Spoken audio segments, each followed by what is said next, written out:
Good evening, everyone, and welcome back to New Game Who Dis. My name is Troy Lavallee, and tonight we're playing a very unique role-playing game. It's just this deck of cards. It's a game called Something Is Wrong Here by Kira Magrann.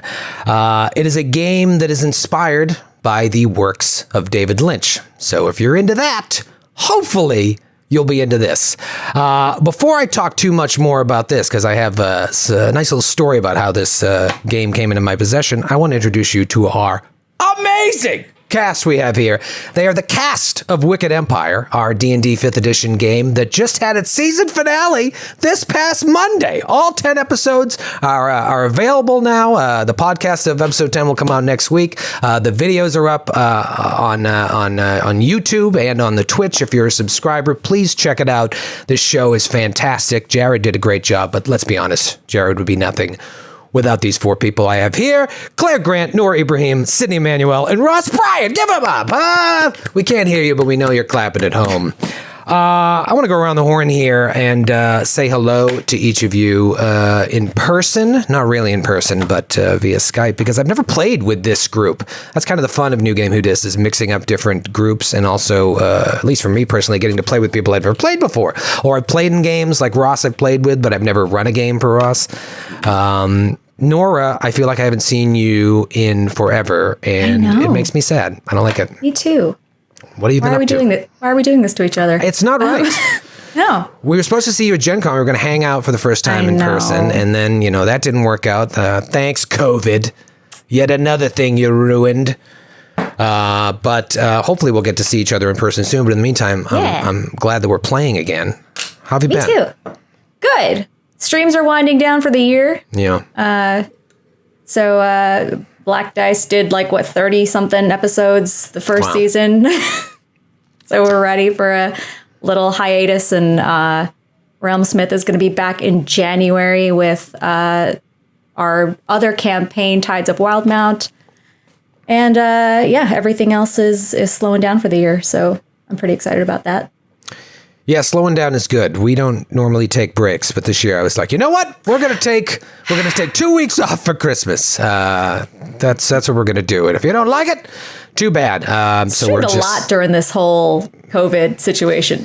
A lot of streaming. Yeah. It seemed like a good idea at first, and then now we're all just stuck in these seasonal shows that we can't get out of. Clare Grant, we met very briefly during a little meet and greet before you guys started Wicked Empire, but this is the first time we've actually met. So nice to kind of meet you, not in person, but at least face to face. Yeah, you too. I'm excited. Are you a big David Lynch fan? I'm a big David Lynch fan. Yes. What was your sort of jumping in point? For me, it was Twin Peaks. I think it's pretty obvious. I was saying to Ross earlier, I didn't watch it when it was on. I was still a little bit too young, but I was aware of its cultural presence. And then I would see Simpsons episodes where they would reference it, and I'd be like, that seems like a show I want to watch someday. And then I worked at a video store and ended up just renting the VHS tapes and watching every single one of them. Do you have a favorite? Well, I mean, for me, it started with Twin Peaks, but I watched it, the first time. I've watched the series several times. Each time that it came out on a new format, I would watch it. But I watched it when it was happening for the first time. You did? I did. And I think, I've always, I love dark things. So it, really got me. I was at the perfect age for it. But I liked everything that he's done. Yeah, I wonder if it's combos. You ever had the snack combos? I feel like you either love combos or you hate combos. I myself enjoy a combo from time to time. I wonder if David Lynch is like that. If people are like, nah, I don't like him. I don't think anyone has a middling opinion about Lynch. I must ask you, Noura, what do you have a favorite? Are you a big Lynch fan? A favorite? I'm a huge David Lynch fan, and I think I've seen everything that he's done. I can't remember what I saw first. I think I was a little too young to watch Twin Peaks at the time, but I remember hearing my parents talk about the whole who killed Laura Palmer. So that name stuck in my head, and I was like, oh, it's from that. It might have been Mulholland Drive. I don't know. But I love his films. Yeah, it's just it's a very specific. You can't even put your finger on it. He's the only filmmaker that can really make you feel like you're watching a dream unfold. The way things sort of jump around. Ross, I was saying, we played a bunch together with the Tin Whistles on Stream of Blood, playing some Blades in the Dark. I think we had a Tin Whistles finale coming up soon to end up the year. Right. But I'm excited to be able to play with you like this. And I know you're a big David Lynch guy. Yeah, I mean, got to pile on what everyone else is saying. Yeah, I think I've seen everything. Big fan. I think the first one I saw was Lost Highway, and had the great soundtrack. Got the soundtrack, and the soundtrack was maybe my favorite album for a period in high school, college. It, like, just wore that out, and just burned through everything. So yeah, I just watched Mulholland Drive last night to get in the mood for this, and was reminded of how great that is. So I'm steeped. Silencio, Troy, Silencio. Known murderer Robert Blake was in Lost Highway.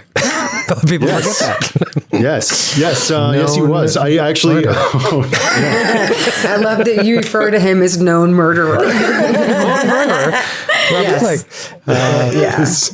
Amazing. He kind of plays like I always think of Dean Stockwell's character in Blue Velvet being very similar in ways, maybe just an appearance to Robert Blake's character in Lost Highway. But that's almost like a deep Lynch cut. Not a lot of people know Lost Highway. I've cranked the brightness on my ring light up as far as it can go to just wash out my already pretty pale pallor to get myself in that Robert Blake, Dean Stockwell, eerie corpse-like man. Oh, I don't know what we're in for tonight, but I'm excited to see it unfold. And of course, the lovely Sydney Manuel. Sydney, I see you all the time. Too often. Much. Ask me. Sydney is not only on Wicked Empire, but she is a series regular on Androids and Aliens, which is about to come to an end. I know. So Wicked sad. Empire, Androids. It's so sad. So many finales, though, which is so fun for the end of the year. Like everybody said, it's been a busy year. So it feels right that some series are coming to a close. Chapter closing, new year, new chapters. Yeah. When we started out, I was like, I really like the idea of a show that lasts 300-something episodes. And now I'm like, I really like the idea of a show that lasts 12 episodes and then takes a year off. That's the Honestly, lane I want to play in. Hey, if we're going the David Lynch card, do Twin Peaks and then years later be like, hey, Twin Peaks 2, it's coming out. That's the way to do it. You take a 30-plus year break. Yeah, we'll come back with Wicked Empire. Yeah, Wicked Empire. All the characters are older now, but the same, question mark? But no, I love... And then episode 3 is all black and white for some reason? Yes. That's so weird. Oh, if only. We should just change all of our filters on Skype to black and white. Black and white, yeah. What's your Lynch favorite of choice? It's so hard. Everyone, obviously, like I have seen I'm also a big David Lynch fan.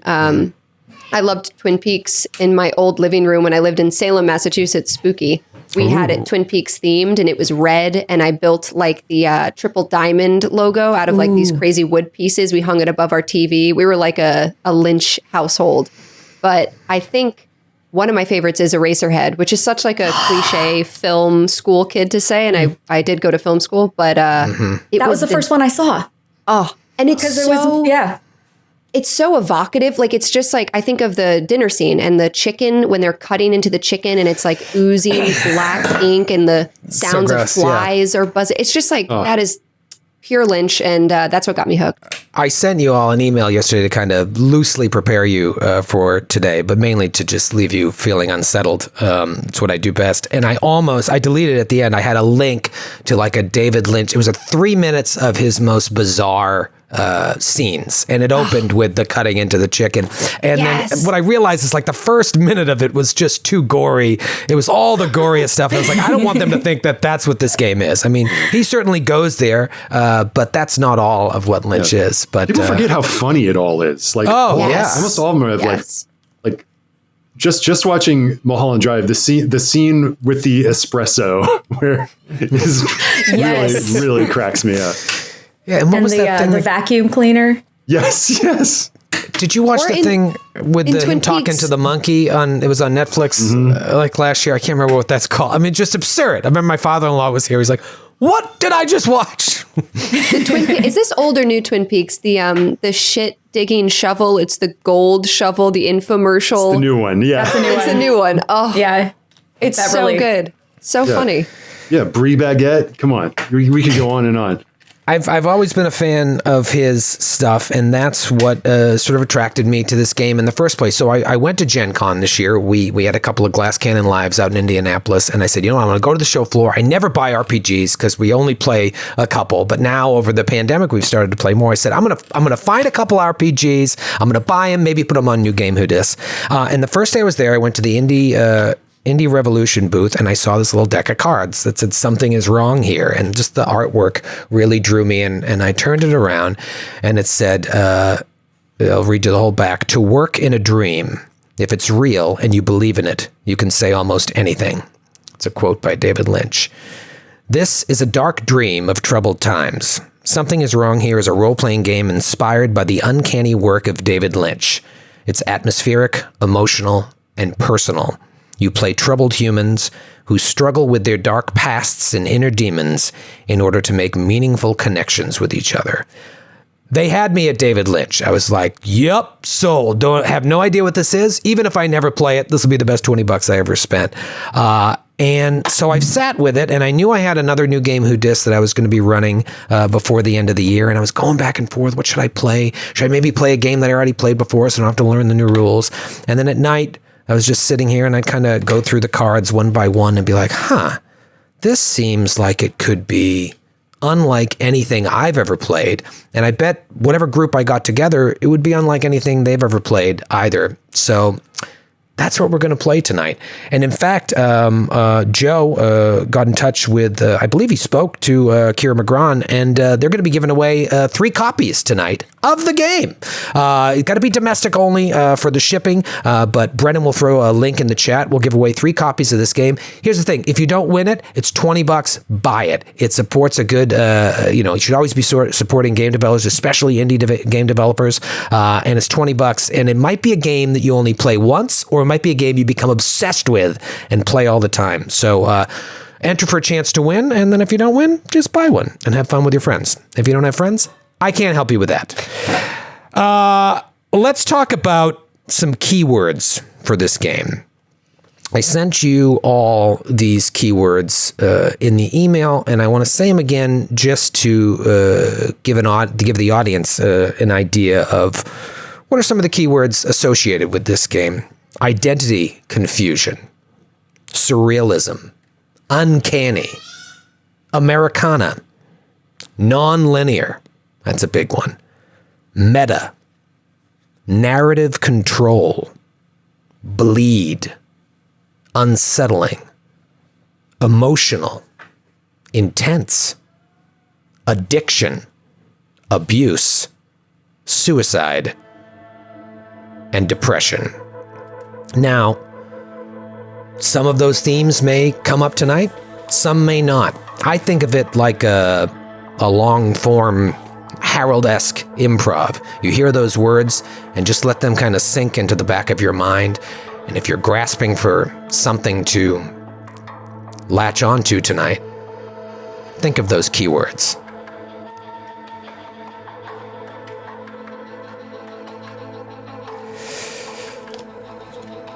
Something is Wrong Here is an unsettling story of identity confusion and dark surrealism.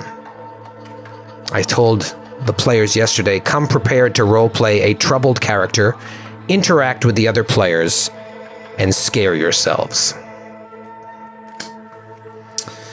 I will be playing the role of the Facilitator tonight. It's basically this game's version of a game master. It's my job throughout the evening to be omnipresent and also not present at all, to guide the game in many ways from scene to scene, like a film director. I'll try to help the game stay on theme, frame scenes for all of you, and keep the pacing. I may be describing stage directions from time to time. I may end up playing other characters in the scene. I really have no idea how this game works. And in the spirit of the game, I have pre-written nothing or prepared anything in terms of story. The story that we're going to tell over this week and next is one that we should all be discovering in real time together.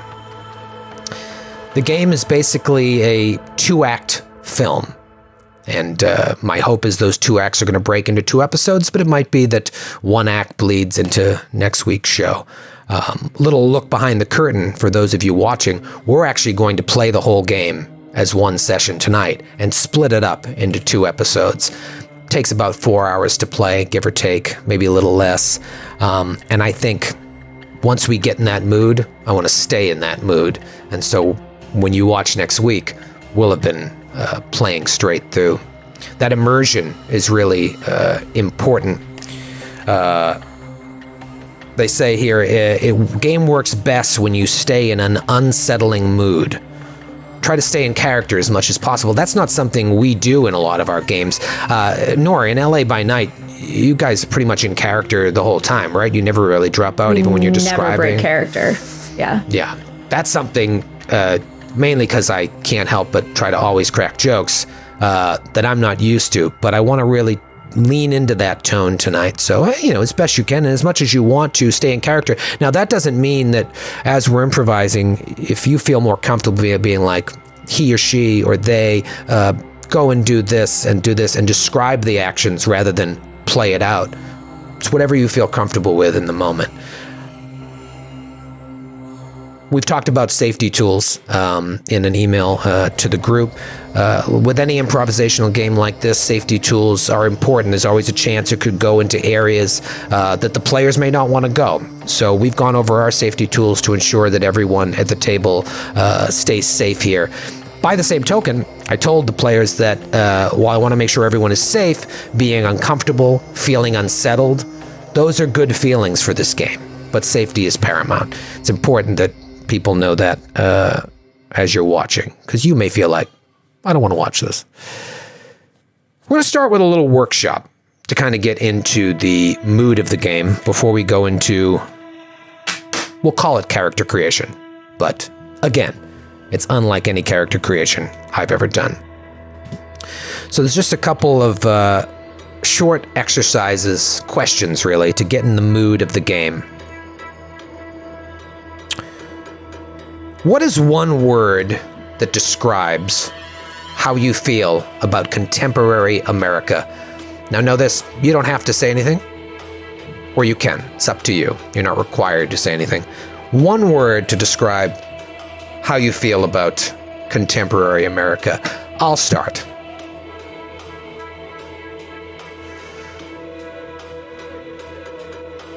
Powder keg.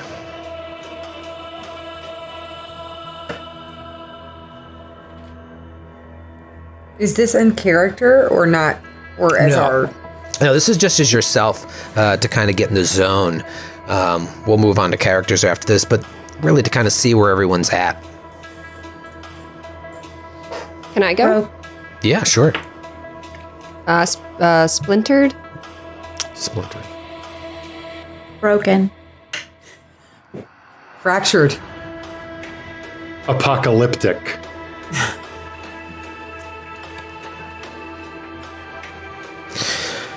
Does anyone... I'll start with each of these to get the ball rolling. In fact, it says the facilitator should start. It says, tell us about a time you felt like you were not yourself.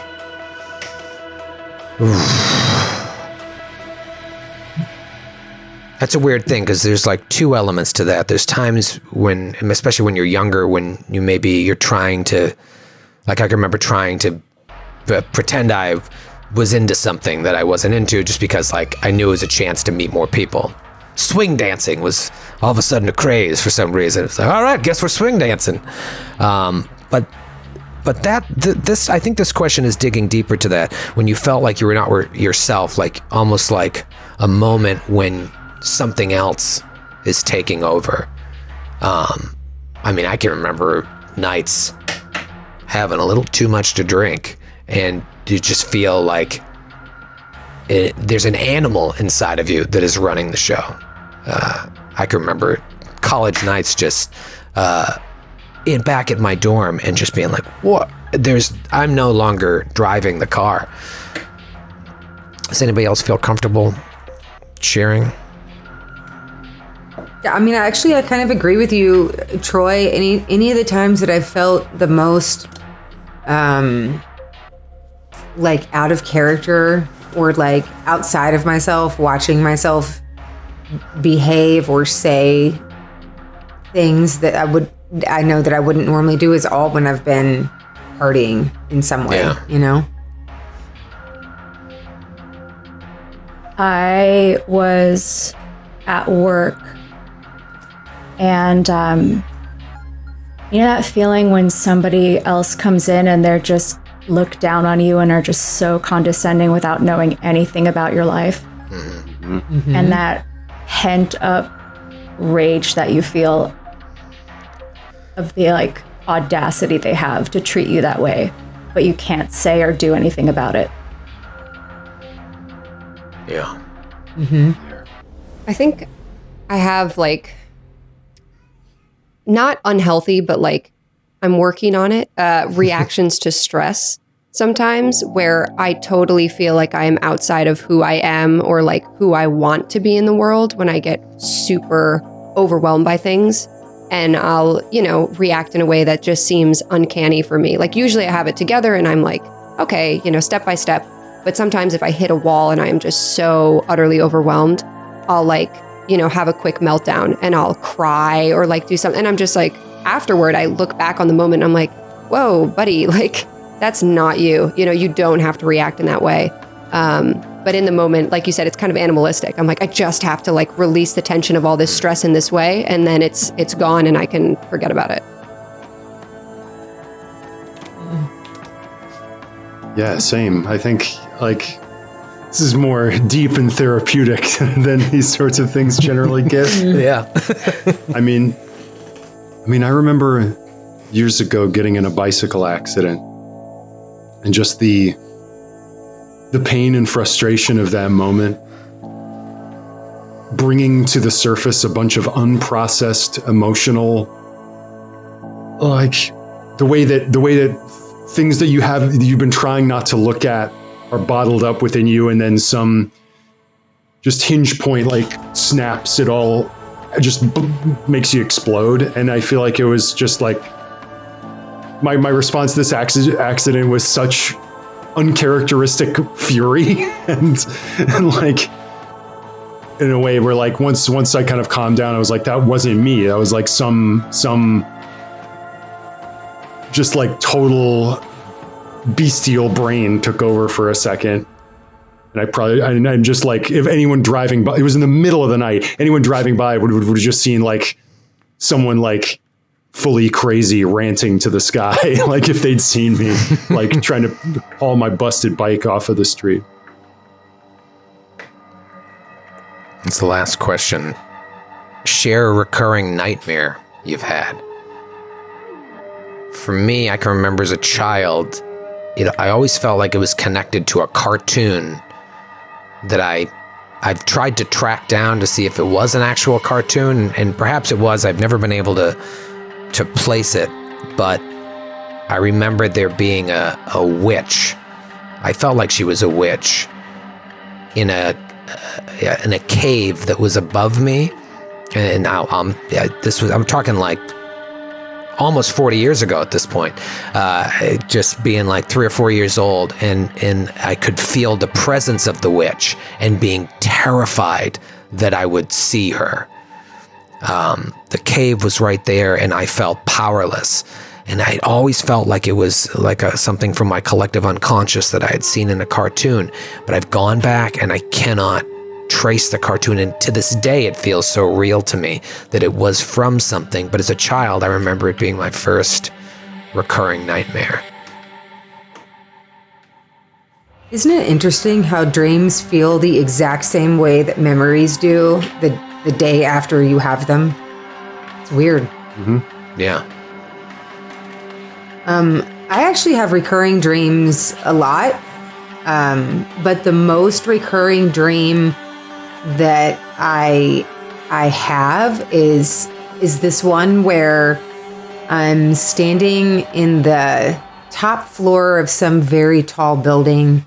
I don't know why I want to say it's in Florida, but it feels very Florida in the dream. And I'm there with one of my younger brothers, and he's like, it doesn't matter when I have the dream, he's always the same age. He's always like a little boy, and I'm holding his hand, and we're looking out at out of the wall, which is just a giant glass window, and a tsunami comes and hits the building, and then, you know, like washes us away.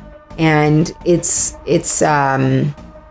every time that the tsunami hits the wall, you know, the window wall, there's just a split second when it hits before it bursts and everything gets washed away, that me in my dream, I always have that moment of awareness, like, oh shit, it's happening again. And then it happens. And sometimes I'll have the dream and I'll have the whole dream, and sometimes it's just parts of the dream. But the part that I always have is that moment of like the water has hit the wall, but it hasn't burst yet. And it's like, oh God, here we go.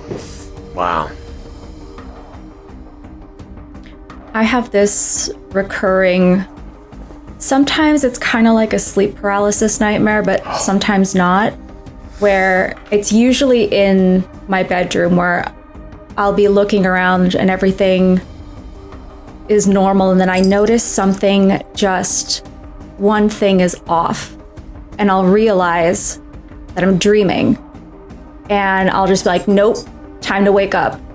And I'll try to wake myself up, and I'll be like screaming and screaming for myself to wake up, and I'll start destroying things in the dreamscape, and I'll wake up and everything will be, I'll like snap back and I'm still in the room. But then it'll happen again where one thing is off and I realize I'm still dreaming. And it'll be like 3-4 cycles of it. Wow. And I'm like trying to kick and scream, and sometimes I can't move, and sometimes I'm just like, look, this isn't real. None of this is real. And I'm like shouting to, sometimes there's like NPCs in the dream and sometimes there aren't. But like, if there are NPCs and they're in my room, like I'll violently like kill them just to show like, you're not real. None of this is real. And I'll scream and kick until I'll wake up and I'll be like, oh, I'm so glad it's over. And then it'll be 5 or 6 of them until I wake up. Wow. It's exhausting. We're getting so real. I'm going to say a childhood reoccurring nightmare that I had for years. Like it didn't stop until I knit together a dream catcher with my mother when I was like 12 or something. And that finally put my mental stuff to bed. But I had this really weird nightmare where I would walk through the halls of my elementary school, and every time there would be a different friend walking through the hall with me. It would change every dream, just a new person. And we would round the same corner every time, and there would be crumpled up newspaper in a line across. And if I looked down the hallway, and now don't read into this, internet, my father would appear in a matador uniform and wave a flag, and then a pack of wolves from the other side of the hallway would appear and lunge. And just before they made it over this crumpled newspaper barrier, like jaws open, saliva dripping, I would wake up like every time. And my friend would disappear and I would be alone, and then I would wake up. And I was so young when this happened. Like, I have no idea why I dreamed this. I probably saw my cat's on my keyboard. I probably saw some film or something where there was wolves, or there was, something that was going on. I don't know what my subconscious was doing, but it got so ingrained in me that it happened for, I want to say like 5 years. I had this reoccurring dream, and my parents were just like, we don't understand why you have this dream. We don't know how to help you. But it finally stopped. And I don't have that many nightmares anymore, only stress dreams. Wow. I almost never, ever remember my dreams. And when I do, it's usually because I'm scared. And the ones that I do remember are frequently disturbingly violent. And I mean, so paging Dr. Freud, but one that really sticks out in my mind, and I think it was one where the least features of it recurred, was it's gross, but it was a scene of torture. But the instrument that was being used to torment a person in this featureless gray room was a single curvy blade embedded into the floor, about 10 feet wide at its base and pointy at its tip. And I remember this device had a name. It's called the Flame, because it looks like a flame rising up from the floor. And a person is put on it, and they slide down, slowly being bisected in half when they reach the bottom. And I'm sorry, I know it's gross. The most disturbing part of this was that, like, a person sliding down would get jammed, and faceless, unseen attendants would throw water on the flame to get them to continue their descent.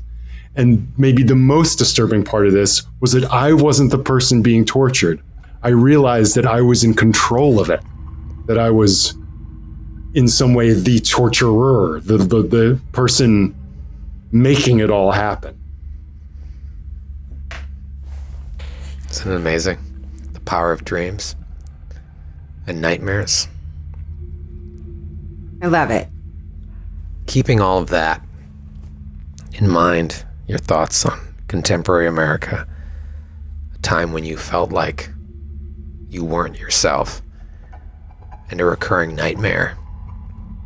We direct you all to roll 20 so we can begin to create characters.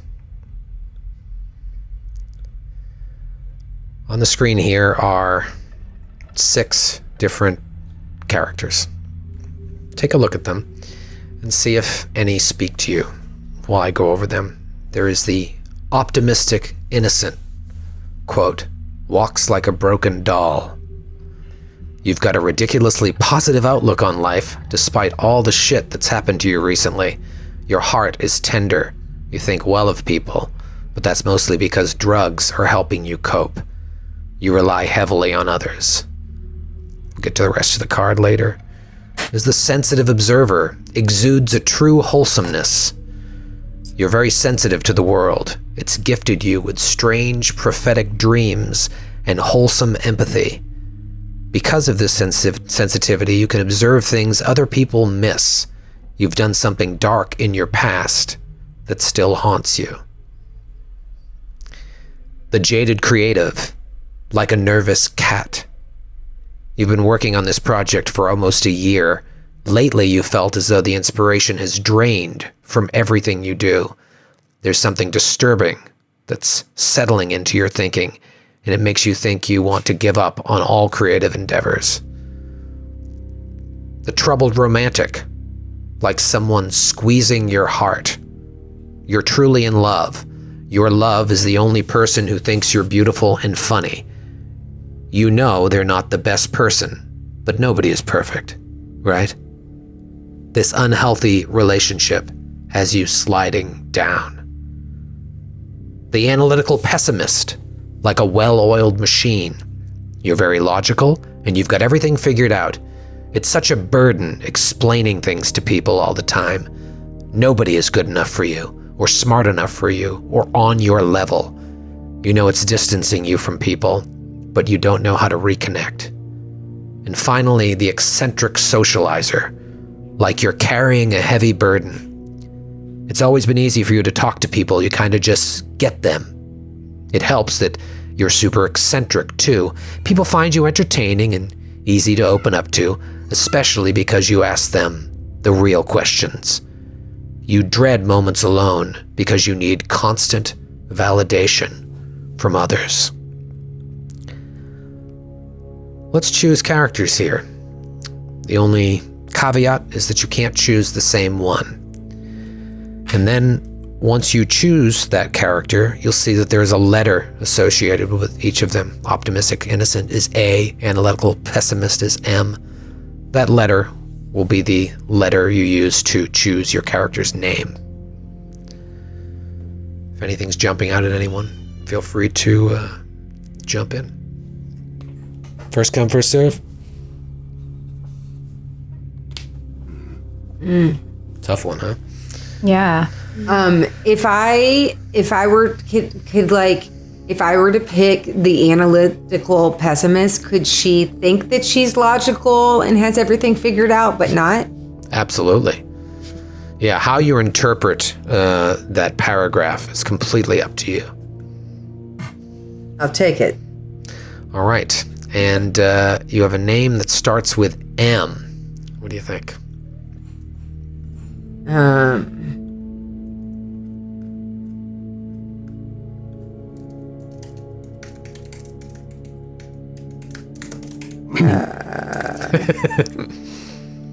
You could take some time with it if you want while someone else picks. Okay. Yeah, I don't want to put you on the spot. But when you guys pick, think about what your name is. No rush. Anybody else? I know who I want. If nobody else wants, we can fight for it. Jaded Creative. Like a nervous cat. I knew you were going to take that one. Yeah, I bet you did. Because I can hear your cat. Jaded Creative. And what letter is that? A G. G. Gotta think. Okay, take a second. Ross, Noura, anybody jumping out to you? I'm kind of torn between two. Yeah. I'm either torn between the troubled romantic or eccentric socializer. Oh, two good ones. Two very different characters, too. I actually think I've got one. If you want to... I think I'll go sensitive observer. Okay. That feels right. That's you, Ross. Wait, are you speaking for us or for our characters? Yeah, this is like what character is Myers-Briggs, right? That's so... Oh, you're such a Ross. I mean, you're such a sensitive observer.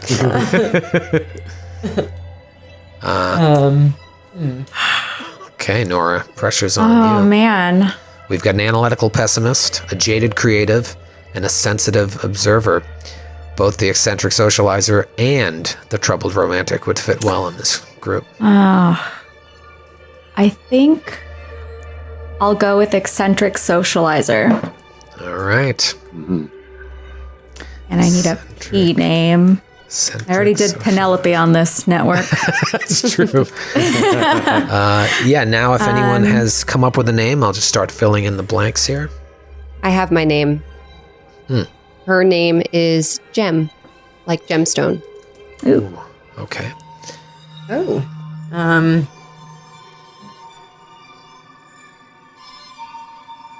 Okay, and you're going to go with she, her for pronouns? Gem, you know what? Gem's going to be they, them. They, them, okay. Who else? I'll go with Parker. Parker. Oh, yeah. That's my sister's name. Is it? What? Yeah. Yeah. And she, her pronouns. She, her. Okay. I'm going to go with Missy May. Missy May. Is that M-A-E or M-A-Y? M-A-E. Okay. She's a she, her. She, her. Okay. And then there was the sensitive observer. Yes. D. Mm-hmm. Danny. Danny Tate. Ooh, yeah. Danny Tate. Great. And does Danny go by he, him? Yes. Okay. I'll throw that in our Skype chat, just so you can all see who everyone is. Keep that in mind as we begin to play. But now let's talk about the darkness. Reread for yourselves in your own time the paragraphs that I read for each one. That's going to help you sort of jump in once we start. but these next three things are very key. Your darkness, your need, and then what's going on inside of you. Let's start with, I'll just go in order here, the sensitive observer. Darkness. What is the dark thing in your past that still makes you feel guilty, Danny Tate? And I can just come up with this now. Yeah. When I was a kid, my brother and I went on a camping trip together, just the two of us, like a wilderness survival sort of thing, to get merit badges, the Wilderness Survival Merit Badge. And we camped in a cave on the side of a hill that we found. And my brother tripped and broke his leg in there. And I told him that he shouldn't move. I did my best to get to the authorities, but I got lost on the way out. I wasn't quick enough. And by the time we returned with the search party,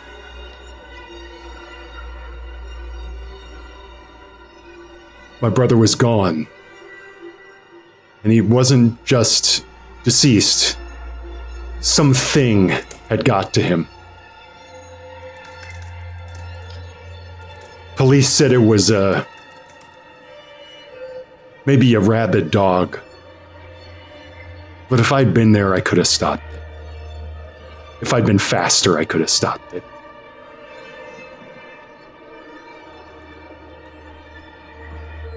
Everyone needs to buy this game immediately.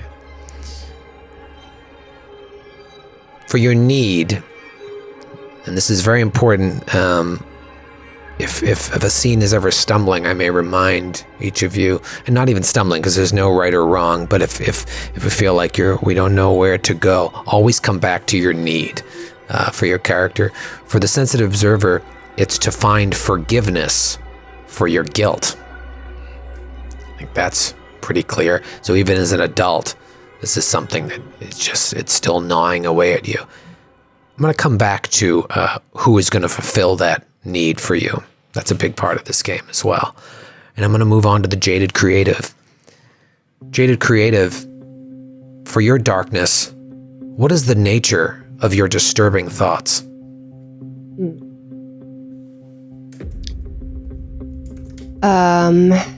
Every time I'm at a crosswalk, I think about pushing the person in front of me into the bike lane so that they get hit by a bicyclist not paying attention and fall into the bus lane and that get run over by a metro bus. And I think about it all the time, and sometimes I even reach out my hand.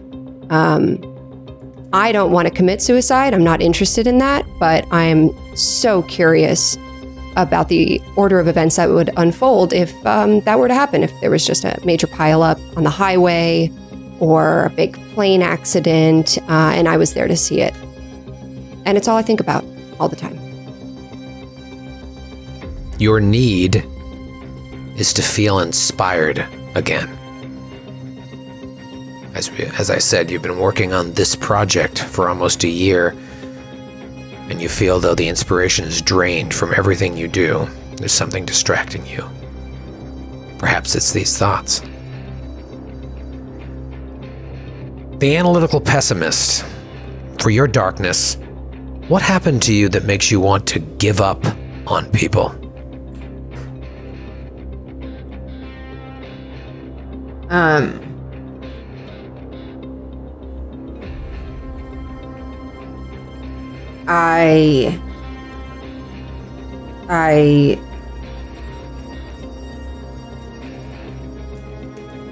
I joined the military during a time of war, specifically because I secretly wanted to, have a legit reason to kill people, because I just wanted to know what it was like to shoot people. And I thought that everyone over in the war would want to do that. But when I got over there, no one seemed to be as excited about it as I was.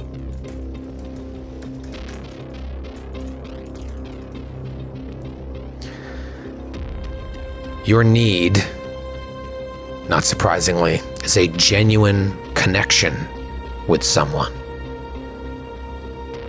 And finally, the eccentric socializer, for your darkness, what's eccentric about you? I just want people to notice me. I always just grew up feeling that I was never gonna really amount to anything, and no one ever believed in me. And so the worst feeling in the world is being unnoticed. I just want people to notice me and to love me. And your need is for someone to be interested in you the way you're interested in them. So there are 4 of you. Missy May, Jem, Danny Tate, and Parker. We now have to choose which other character is going to be the character that is going to try to fulfill that need for the player. And we need to do it in a way so that none of you pick the same person. So if Jem is fulfilling Danny's need, then you wouldn't fulfill someone else's need. Makes sense? So you can choose at random if you want, or knowing what you now know about these people and knowing what your need is. Do you think there's someone that might be that person that can fulfill that need for you? I'm gonna go with wrong answers only for mine and pick Jem. No such thing. All right, so Jem, fulfill need of Parker.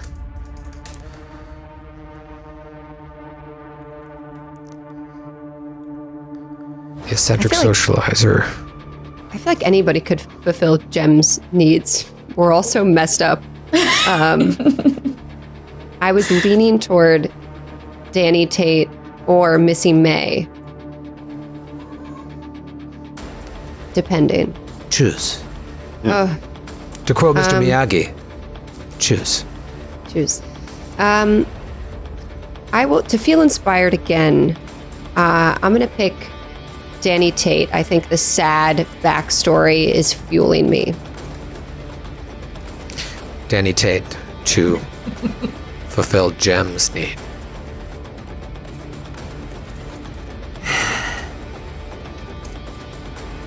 Okay. To find forgiveness for this guilt, I need someone to give me a sense of forgiveness.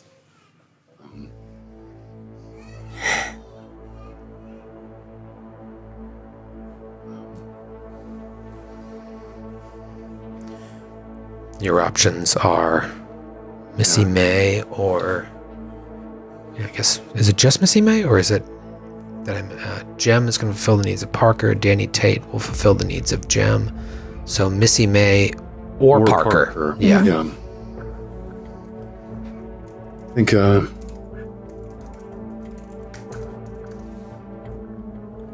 It actually might have to be Missy May because Missy May can't fulfill her own, right? Ah, there you go. There we go. I think, and your hard-bitten exterior means that forgiveness would mean more coming from you. Mm-hmm. So then, Parker will fulfill the need of Missy May. Which is so actually perfect, though, because genuine connection with someone and for someone to be interested in you the way you're interested in them. You guys are like somewhat looking for the same thing, which is tragic.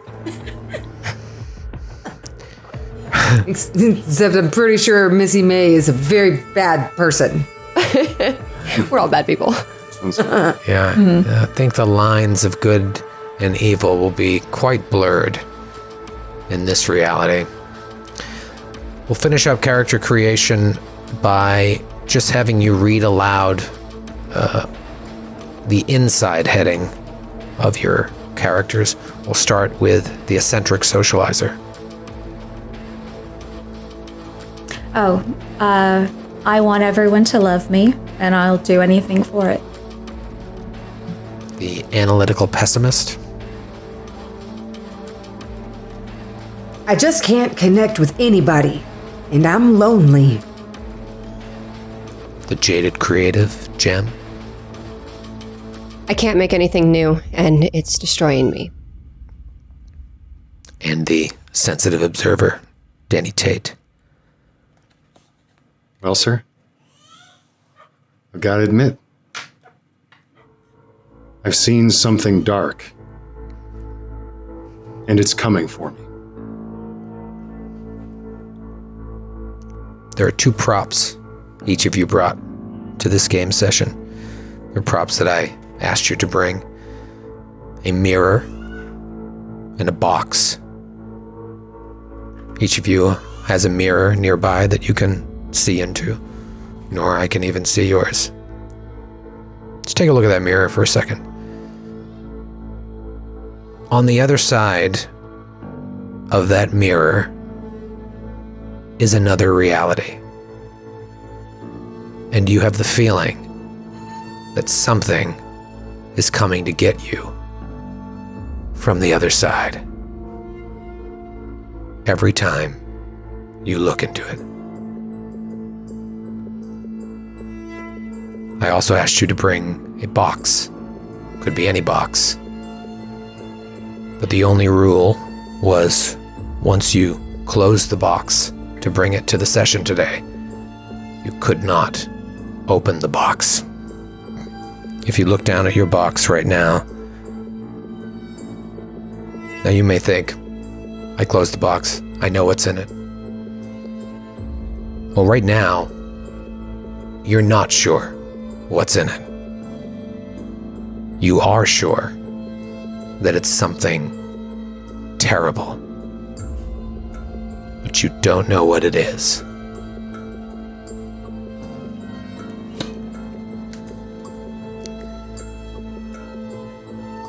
Act 1. Nostalgia.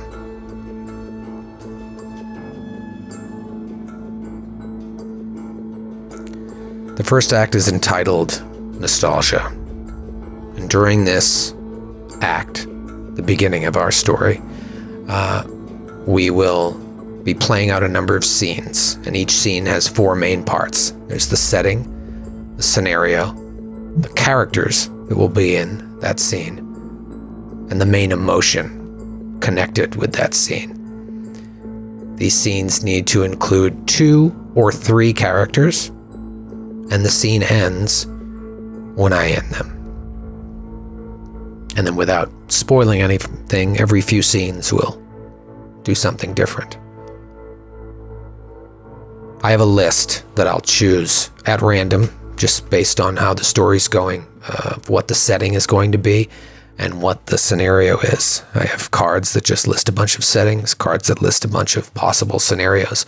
Once I announce what the setting and the scenario are, then we'll go to a list of emotions. In fact, I'll show you that list right now. These are the emotions of the scenes that we'll do in Act 1. And the only rule here is that we have to start at the beginning and move in chronological order.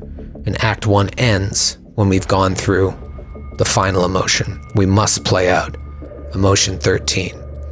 However, when a scene comes up, the players in that scene will choose which emotion they want, and they're welcome to skip one to go to the next.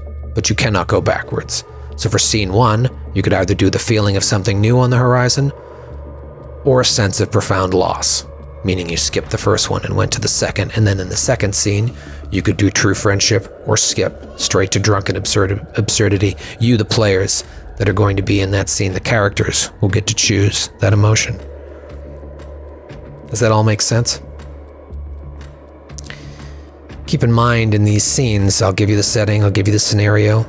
I'll then ask who's in this scene, and you just volunteer either 2 or 3 characters, and then together you choose the emotion, and then we go into these scenes that I'll set up, keeping in mind what little you know about this person and what their need is.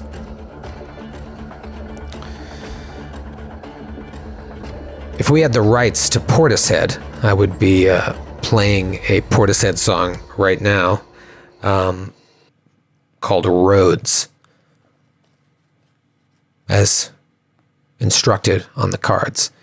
I found something similar in the music licensing that we have. So to start our film, Grant, go ahead and play that song and just for a moment listen and think about your character.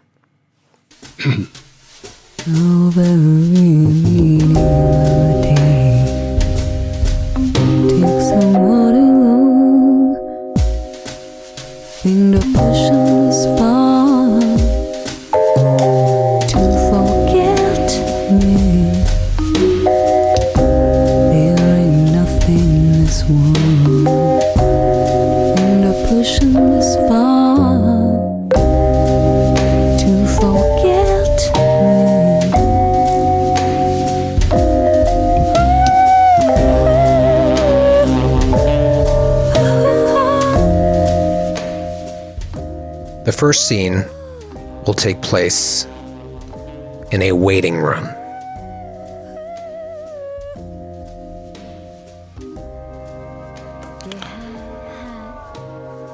And the scenario will be you're gossiping about someone. Who is in this scene?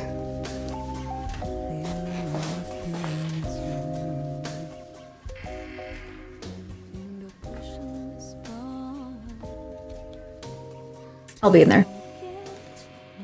Parker. Missy May will jump in there. Parker and Missy May. Choose an emotion, either number 1, or you can skip number 1 and go right to number 2. I'll bring the emotions back up there for you.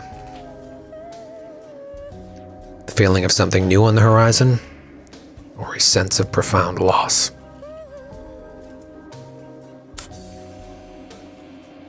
I'd kind of want to start with 2 if that's okay.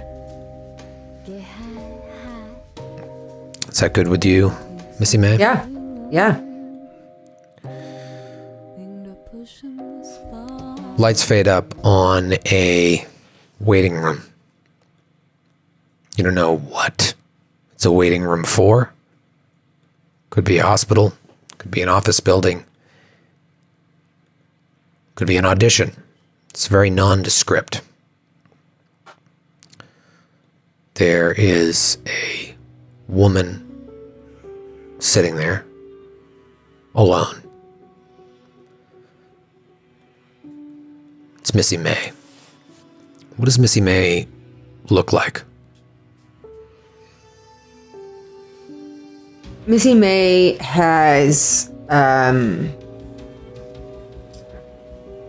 she is, she's got like a short, almost like buzzed in the back hair situation, you know, with the spiky. And I think maybe she's even got like some swoopy action in the front, you know. And she's dressed super casual, you know. She's sitting up straight. She's got very good posture, you know. And she looks very bored and annoyed to be there. While you're sitting there, you hear footsteps coming from down the hallway.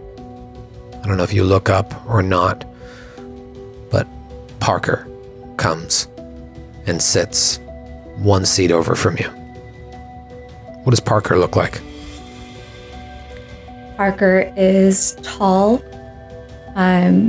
blonde, shoulder-length curls. She has that very old Hollywood blonde bombshell look to her. And she's always in a dress and heels, no matter what the situation is. And walks with purpose, mostly to try to draw people's attention. And so you hear the heel-toe clack of her stilettos slowly behind you. And she just as though like everybody's, no matter how few people are in the room, always moves as though everybody's watching her every single tiny move. And so she just kind of sits down, posture, back straight, little wiggle into the chair, and very purposefully crosses her legs. Sense of profound loss. Remembering your characters and your needs. What happens?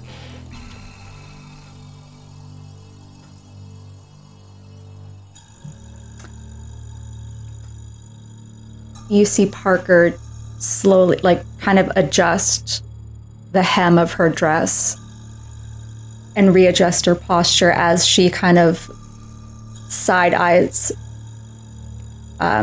Missy May ever so delicately.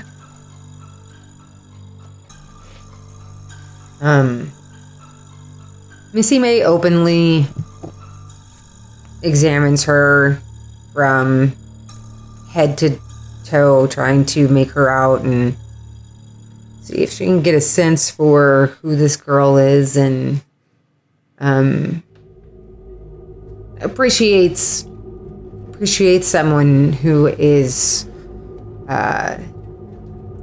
seems confident in their selves, but also she's Missy is still a little doesn't feel like they would quite be able to sit next to each other at a dinner party and have anything to talk about. So she's just kind of like staring.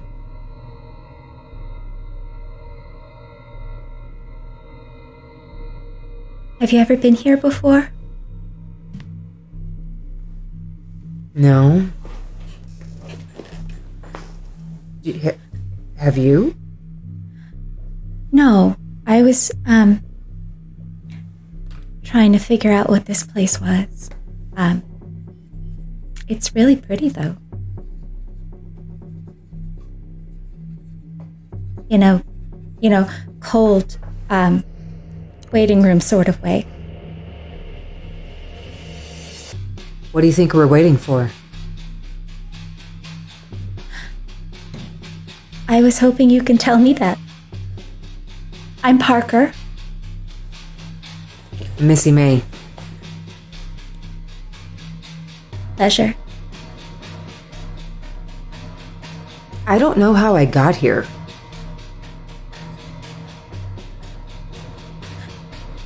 What do you mean by that? I mean,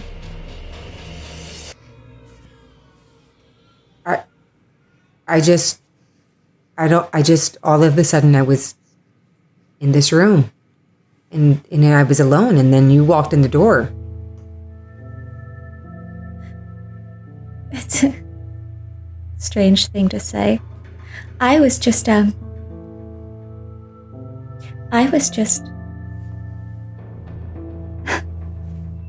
it's funny.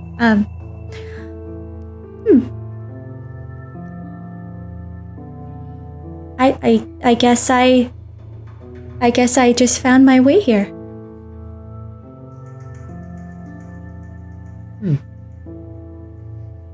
You seem sad and a little distracted. Oh, no. I'm everything's fine. I think maybe I just kind of got lost in thought a little bit.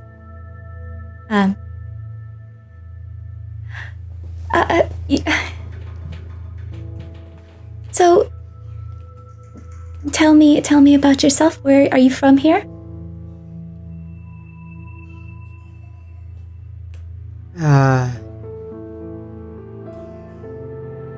I don't think so. I don't know where here is.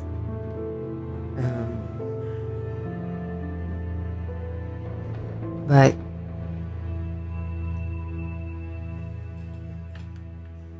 I'm not exactly happy to be here. Why's that? Where would you rather be? I'd rather be killing terrorists. Oh. You seem like the real strong type. Did you serve? I did.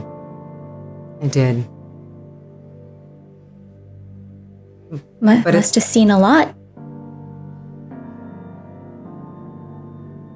Not enough.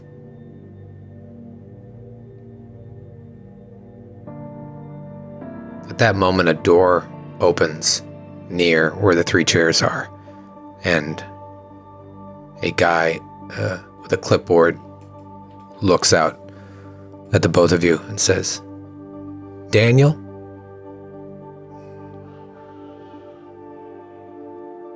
Daniel?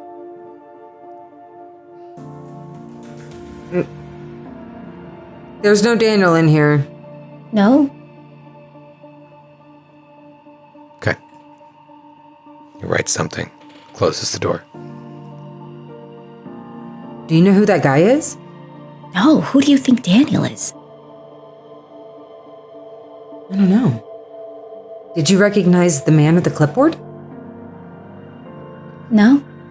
Should we open that door? I guess it wouldn't hurt to take a little peek. Missy May gets up and sees if she can open the door and where that clipboard guy was. So Missy May gets up and walks towards the door as Parker looks on. Missy May grabs the door. It seems like it's unlocked. You open it. We just see the door open slowly. And a sterile room inside. We follow slowly into this sterile room. White walls. We hear a typing sound coming from around the corner. Then we fade out of that scene.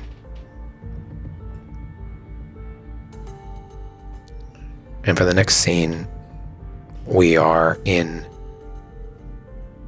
a trailer park. And the scenario is sharing a dream of something better. Trailer park. Sharing a dream of something better. Who is in this scene? I think Danny will be in this scene. Old Danny Tate. Jem's here too. Okay. Let's pick an emotion. We have true friendship. Or you could skip that and go straight to drunken absurdity.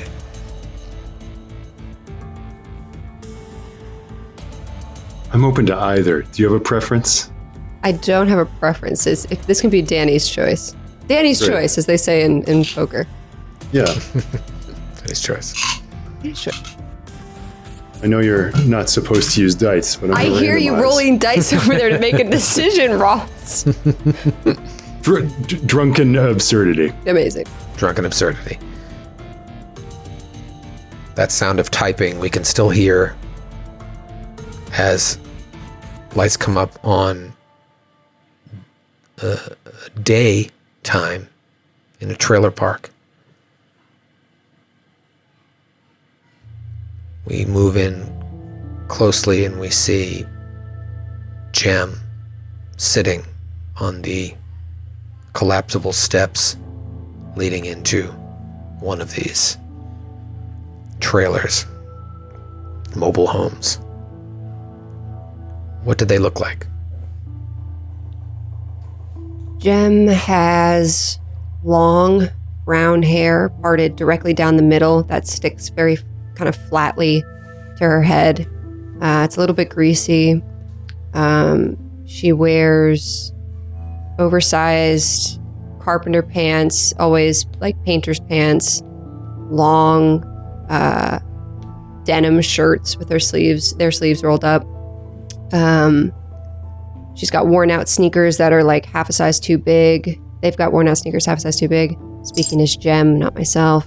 And they're sitting on the steps with a bunch of paintbrushes jammed into like a tall cup you would get at a sporting event. It's like a, World Series tall plastic cup, bunch of paintbrushes in it. And they keep looking directly into the sun and then back down at a large sheet of sketching paper in a big pad that is just blank. And they've been doing that for about 4 hours, and they've got 6 tall boy Tecates next to them. How does Danny Tate enter this scene, and what does he look like when he does? Danny hops out of his car, which is a reworked, like early 60s Buick. And he walks out, and Danny Tate looks like he's doing Roy Orbison cosplay. He's got the full, like, kind of black bouffant swept back, like a corduroy jacket over a black, like, shirt, but, like, covered in dust. And he's clearly been doing some manual labor. And takes in what Jem is doing, squints at the sun, lights a cigarette, and strolls over. It's like, and holds up a 6-pack of New Glarus beer from Wisconsin. He's like, "Hey there, Jem. Worried I wouldn't catch you at home. Don't worry, pal. I got your brand. Danny. Pride of the Midwest." And sets it down. Danny, what time is it? Figured maybe you could tell me, seeing as you're the one playing the sundial. It's fucked up. You can't paint the sun. You can't paint it. It's not right, no matter how long. It keeps fucking changing, and the longer you look at it, the longer it doesn't look like anything. Do my eyes look red?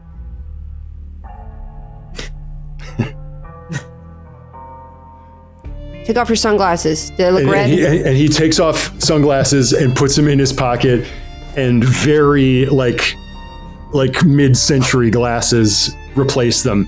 And no, I'm no doctor or nothing, pal, but I'd say you've been burning the candle at both ends.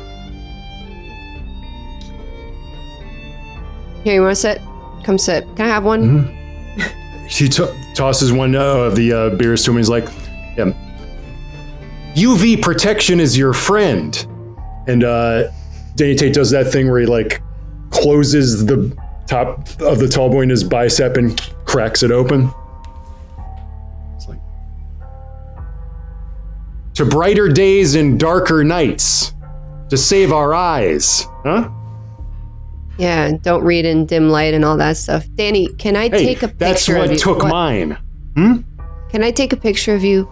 Please. I'll do it really quick. I just need a reference photo. Please, please, please, please, please, please. I just want to paint you.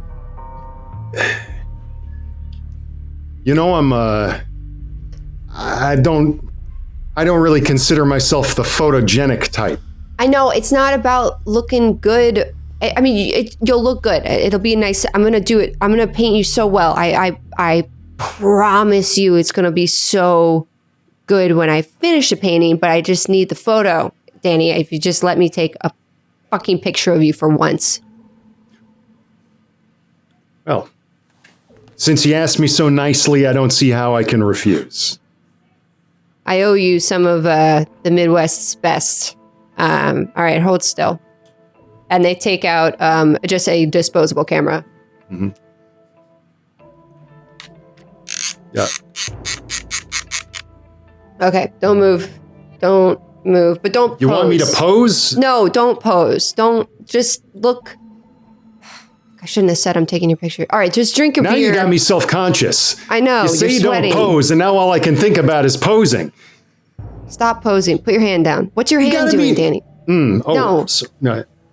You got to catch me at a moment when I'm, what do you are to say, candid. Okay, so do some. What do you normally do? Did you bring your work over or something? Can you like do something else? Off the clock for the moment. Finished cutting the grass down at the town hall. You know what? I'll do it another time. I'll come visit you while you're cutting grass, and I'll just snap a pic then or something. Now I hesitate to say this, seeing as how you're loose already, but maybe we could both loosen up a bit before we start talking pictures, huh? Yeah, honestly, I took one of your beers, but do you want that? Because I'm pretty deep in. I have more in the mini fridge if you want more. I try not to get started until the sun's right about there. Are you telling me to look at the sun again? Because you told me not to look at the sun. Pure matter of indication. I already got one going. Okay. Danny, I have a question. Lay it on me.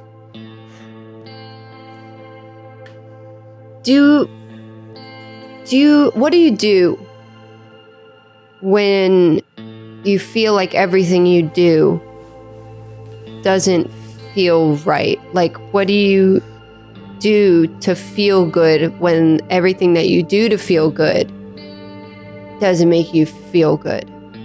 Do you get what I'm saying? Yeah. I think I hear the signal you're putting out. With what you most enjoy contented least, and all that, or so the poet said.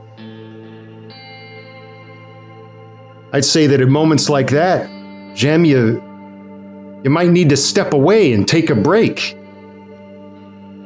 You're grinding yourself against the wall just like one of those pieces of pastel chalk of yours. You keep going and sooner or later there ain't gonna be nothing left. These are the times that I enjoy unwinding and contemplating the mysteries and beauty of nature. Why, this very trailer park is situated at the verge of a beautiful stand of pine. If I was you, I would take a walk in the woods to clear my mind and, by extension, the soul itself. I tried looking at the sun, and it was actually bad. You're telling me to staring walk in at the woods? sun from where I'm sitting chalks up to self-harm. Maybe try staring at yourself a little bit. Danny, I just remembered why I do not ask you to come over. I'm rambling on at the mouth. In vino veritas, or so the poet said. Cracks another. Yep. Yeah. Cheers. If you're And they feeling toast. sad, the most important thing is to talk it out. You can't stay cooped up here forever. Am I gonna doing? take- Am I? You can't stay cooped up here. And the image is captured. She captures the image. We close in on the disposable camera. Get inside of it to its inner workings. Like we're walking down a long hallway. And then at some point that hallway turns into a gallery. Like an art gallery. And we see a painting of Danny's face, holding the New Glarus beer. and we leave that scene. One thing that I neglected to do, which doesn't matter because we haven't had repeat actors, is after each scene, one of the characters chooses a box card associated with the emotion of that scene. And on that card will be information that only you, the character, will know, and the audience, as Grant will be displaying it. So let's go back to scene 1, a sense of profound loss.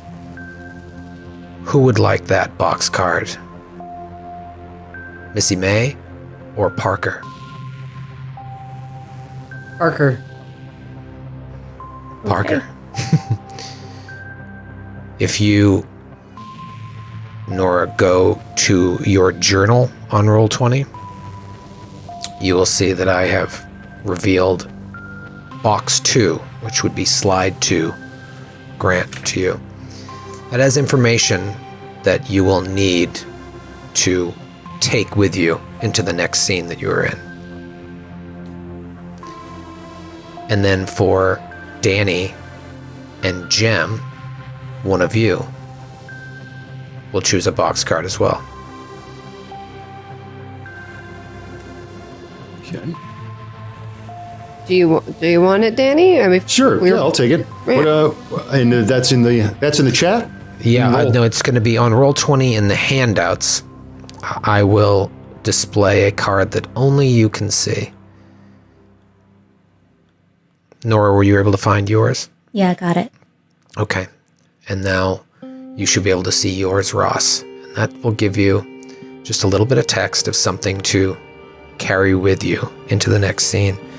So after they toast, and Jem takes a photo, and we go in there, and then somehow Danny's portrait is in some gallery somewhere. Our next scene will take place at a mansion. And the scenario will be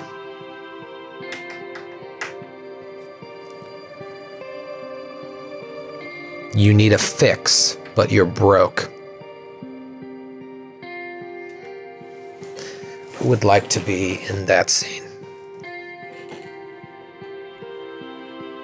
And remember, it could be up to 3 of you if you so choose.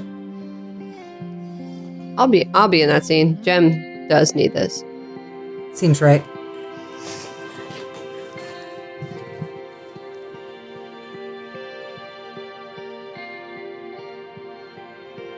Just need one more, and then you will choose the emotion together.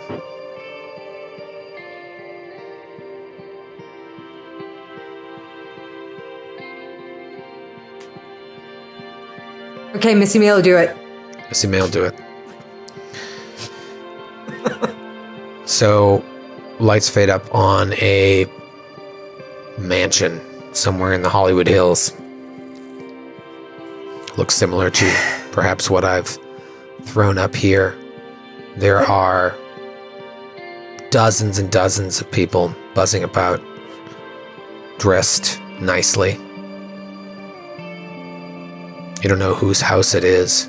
There's a big pool outside that you can see through the floor-to-ceiling windows, and there are 3 or 4 people in the pool, and they appear to be nude, whereas everything else seems to be on the up and up. We come in from behind on Jem, standing near a painting on the wall in a hallway of this mansion. And it's just a pastoral scene, nothing fancy.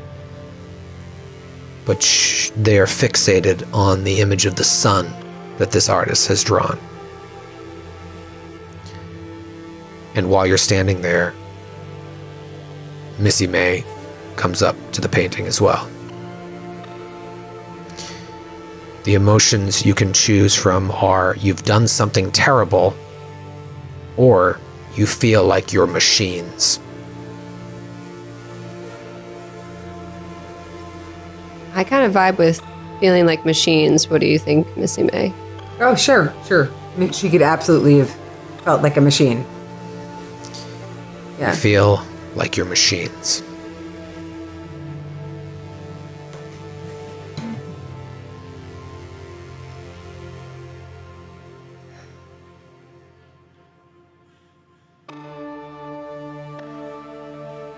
Isn't it crazy that the sun is just a star, but we gave it a title and such importance? Because it is important. I mean, it keeps us alive, but it's like, you know, all the stars that you see that burn the brightest, they're the quickest, they're already dead, and they're burning out the fastest, and the sun is like so important. Are you looking at the painting? Sorry, I thought you were looking at the painting. No, yeah, I'm looking at the painting. I was just thinking about how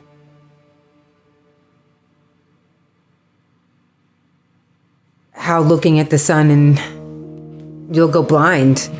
Maybe this is the only way that we can really take it in. Yeah, but you can't paint the sun, is the thing. No. It's you. Yes, exactly. You can't. It's. Yes, I have tried, and it's. Oh, you've tried to paint the sun. I mean, yeah, but it's like not. Yes, I'm a painter. I'm a painter, and it's. I don't normally paint the sun, but I've been on a thing lately about painting the sun, and it's impossible to do. So. My name's Jem. I'm Missy May. Missy Goat May. cheese crostini. Oh, absolutely. Can I have 2? Sure, you can take as many as you want. Thank you. What's a crostini? I don't know. I'm in it for the goat cheese. Oh. Yeah, I one. Walks away. Cheers.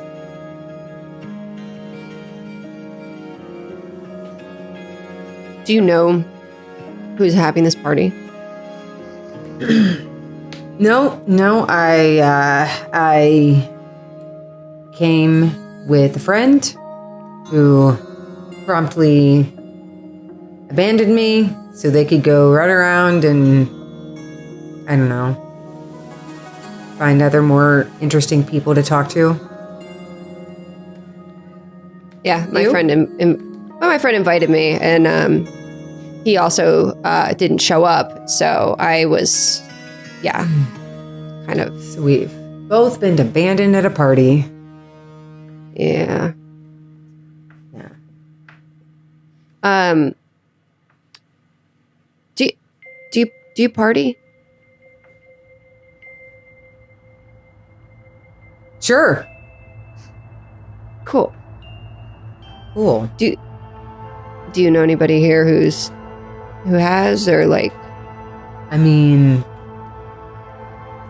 at this party, I mean, probably a lot of people. I'm pretty sure that the 3 people swimming naked in the pool are definitely having a good time. They're probably a good place for us to,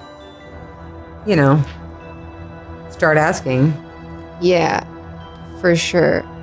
I don't want to be very forward. I'd love to hang with you at this party because, I don't know anybody. It's not really my scene. I'm not so much looking for like the good time stuff. I'm mostly looking for like quaaludes, like the sleepy time stuff. So I'm down to chill and like we can go talk to some people, but like I'm not trying to actually stick around here.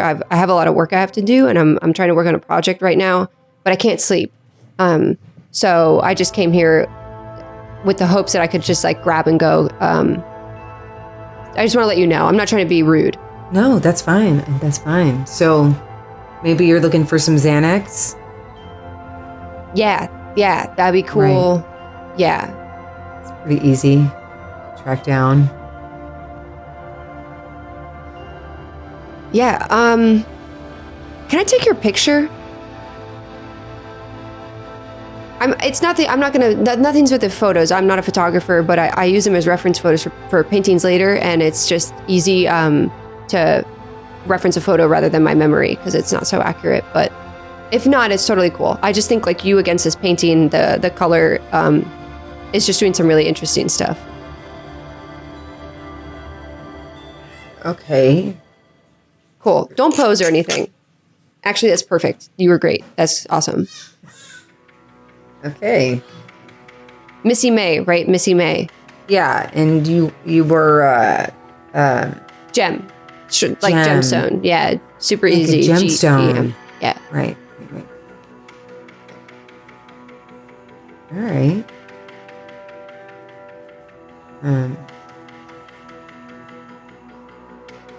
Well, do you want to just start like asking shady people if they Yeah, I have thought you drugs were- in their pocket? I thought you were saying, do you want to swim in the pool naked? And I was like, if that's your MO, like go for it. But yeah, for sure, definitely into asking shady people, not trying to swim. I'm glad you asked that question and not the question I was thinking that you were going to ask. Yeah, I'm definitely not trying to swim naked in a pool right now in front of a bunch of strangers. Cool. Didn't know what your vibe Yeah, was. I don't no. know. It says like these people, I have no idea. You seem very chill. You seem awesome. Yeah, I'm going to talk to that guy who's got the hat that's way too big, like super wide brimmed. Unknown why that's- his hat's so big. Yeah, well, because he's shady. Yeah, and his pants are so thin. It's like so tight on his legs. So I have a feeling that he's going to be a good one to ask. Okay. Cool. Do you have my back in case I do. Shit goes south? I do. You seem really strong. All right, I'm gonna go ask him. Okay. So Jem walks over in the direction of this gentleman who has a oversized hat. Just overall looks like someone that would be holding at a party like this. And as Jem gets closer, they look back at Missy May, and maybe Missy May gives an encouraging sign like, I got you. And Missy May, you just watch Jem strike up this conversation with this man. And as they're talking, your eyes are drawn to the nude partygoers in the pool. They've begun jumping around and splashing so much that there's just water overwhelming the floor to ceiling windows. And a couple other people have sort of joined in, and there's just this wave of water just smashing against the windows. And you're kind of taken back to something smashing against the windows. And you hear this like sound in your ears that overwhelms all of the sounds of the party. And we end that scene.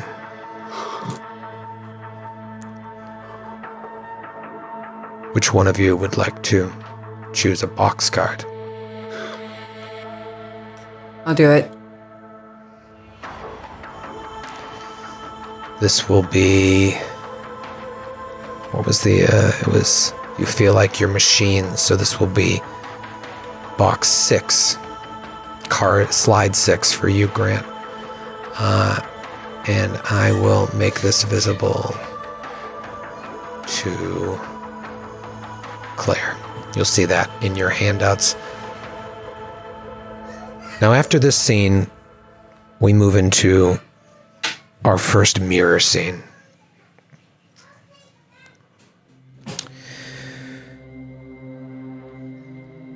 I want each of you to just turn and look into your mirrors.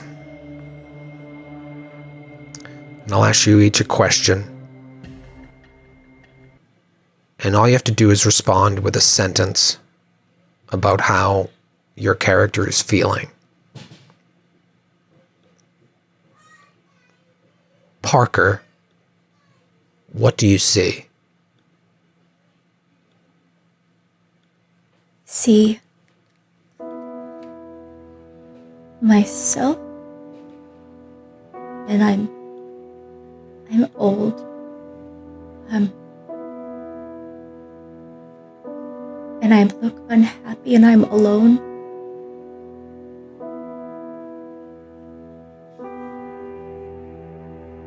And I look disappointed in myself.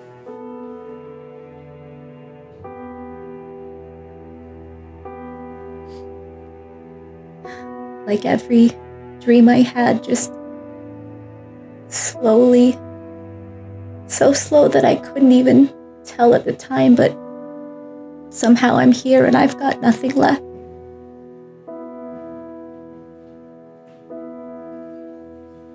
Jam, what do you see? I see just empty space. It's nothing. There's nothing that's there. There's nothing to put there. There's never been anything there. It's like a void. It's just unfillable. No matter how much I try, it empties out again. And I start all over. And there's no appreciation. There's no one else who can see the space. It's just fucking me, and it's fucking empty. And if I don't get out of it, I'm gonna burn it down.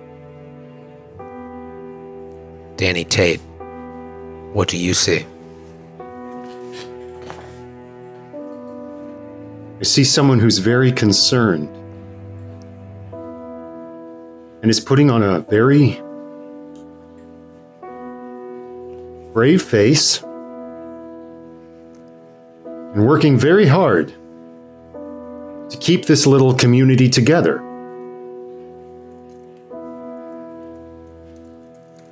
But he knows that's not enough to stop the catastrophe that's coming. Because at the moment that something bad happened to him, he knows that something was let back into the world.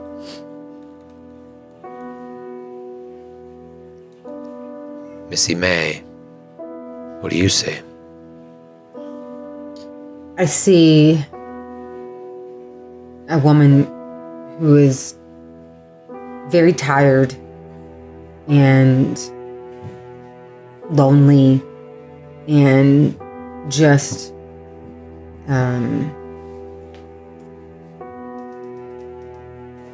sort of like beaten down by not having other people to connect with, to share, the same ideals with or desires, and just feeling like no one else is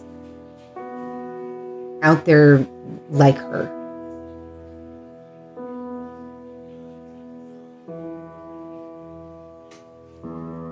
From there, we see a diner. Exterior of a classic American diner. We move inside the diner, and there are just mostly empty booths, except for a few that have a couple people, mostly alone, drinking coffee. The scenario for this scene will be a deep conversation over coffee. Who would like to be in that scene? Danny, Parker. If you received cards, box cards, remember to carry that with you. But let's choose an emotion for this scene. Anger at a mistake you've made? That seems about right. Could also be a flirtatious desire. Your I like choice. the first one. Okay. A deep conversation over coffee, and the emotion is anger at a mistake you've made. We slowly move past these booths, mostly unoccupied, till we come up on one with Danny and Parker.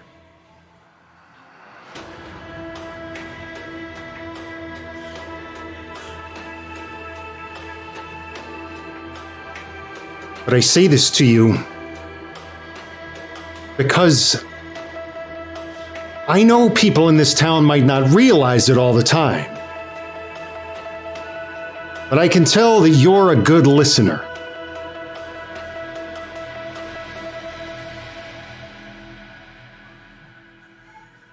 I know I gotta go back there. I know I gotta go back out into the woods where they found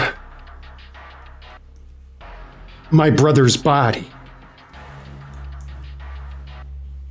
And I'm worried that if I tell some people why I want to go, that they think I was having a crack up.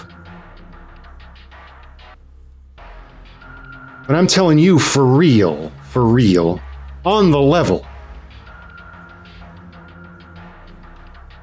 I've been having dreams, ma'am. And when I wake up, I'm back in that cave. And I can see the drawing that was there on the wall. And he's dead right beside me, but he's still breathing.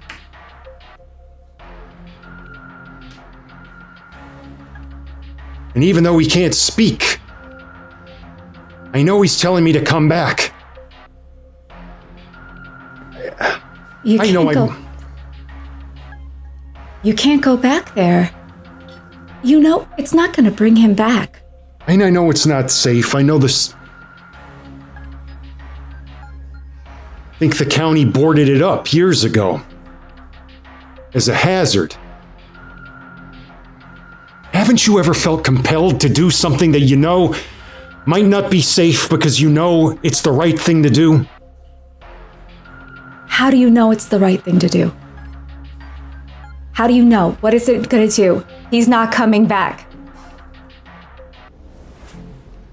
If you go back there, what is it going to give you? If you're looking for closure, find it in a healthier way. What's that going to do for you? Okay. You know, you always... For someone who sounds so optimistic all the time, and you always sound like you have the right answers to everything, I have to tell you, your idea is crazy.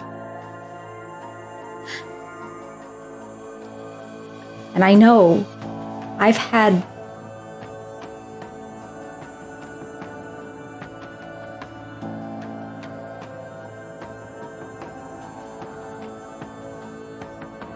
dreams like that before.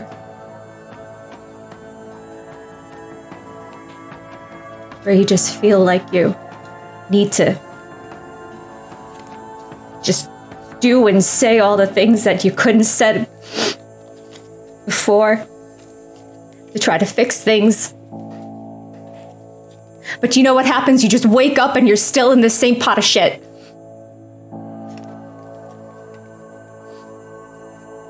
Nothing's gonna change.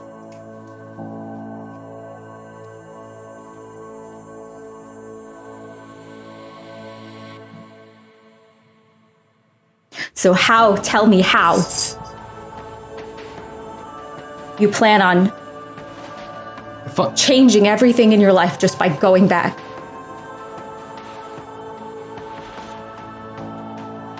Guess I was wrong thinking that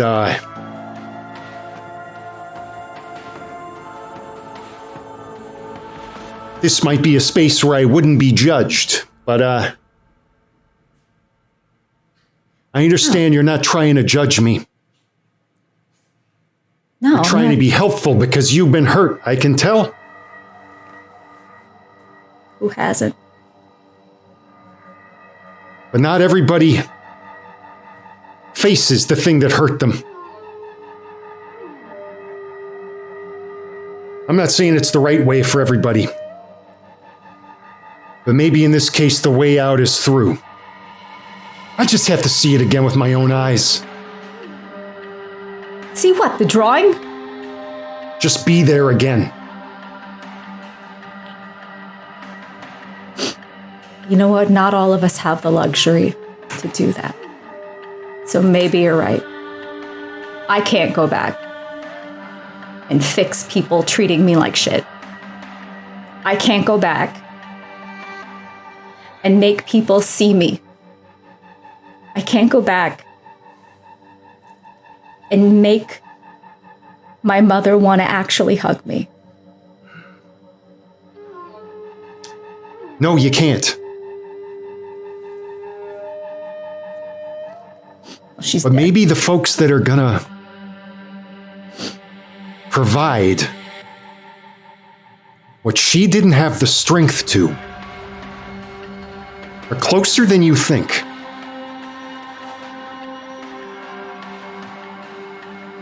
I realize it's probably pretty rich coming from me, that you shouldn't dwell on the past.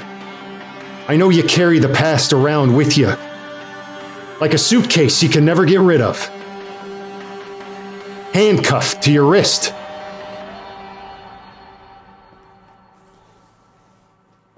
But if you let people, they might be able to bear the burden with you a little better.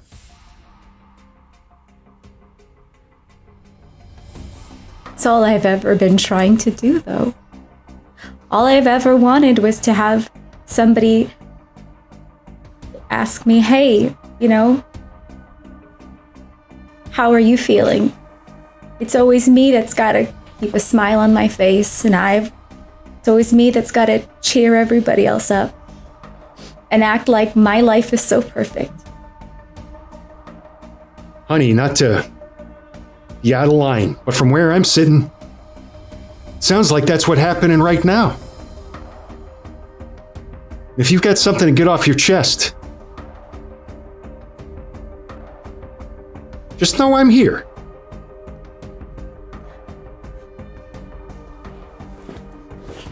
How do I know that? How do I know that you're just not gonna turn away like everybody else has turned away from me? Well, that's the thing, you don't. But if you don't take the risk, you don't get the reward. If you can't face the fear of going into the cave, then you might not get the closure that's on the other side. What if Can we you get a go to top that- up here? What if you go to that cave? And what if you see something that you can't come back from?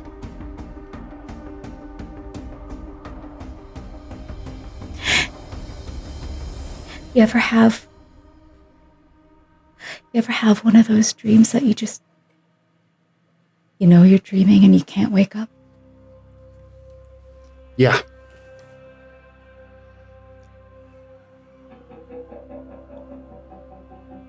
Hey.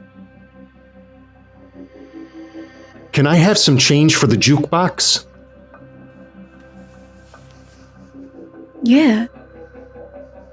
Here. Hey, you know what? On second thought, I think I'll keep it. And when I go, when I'm feeling scared, I'll say, hey, I got that lucky quarter.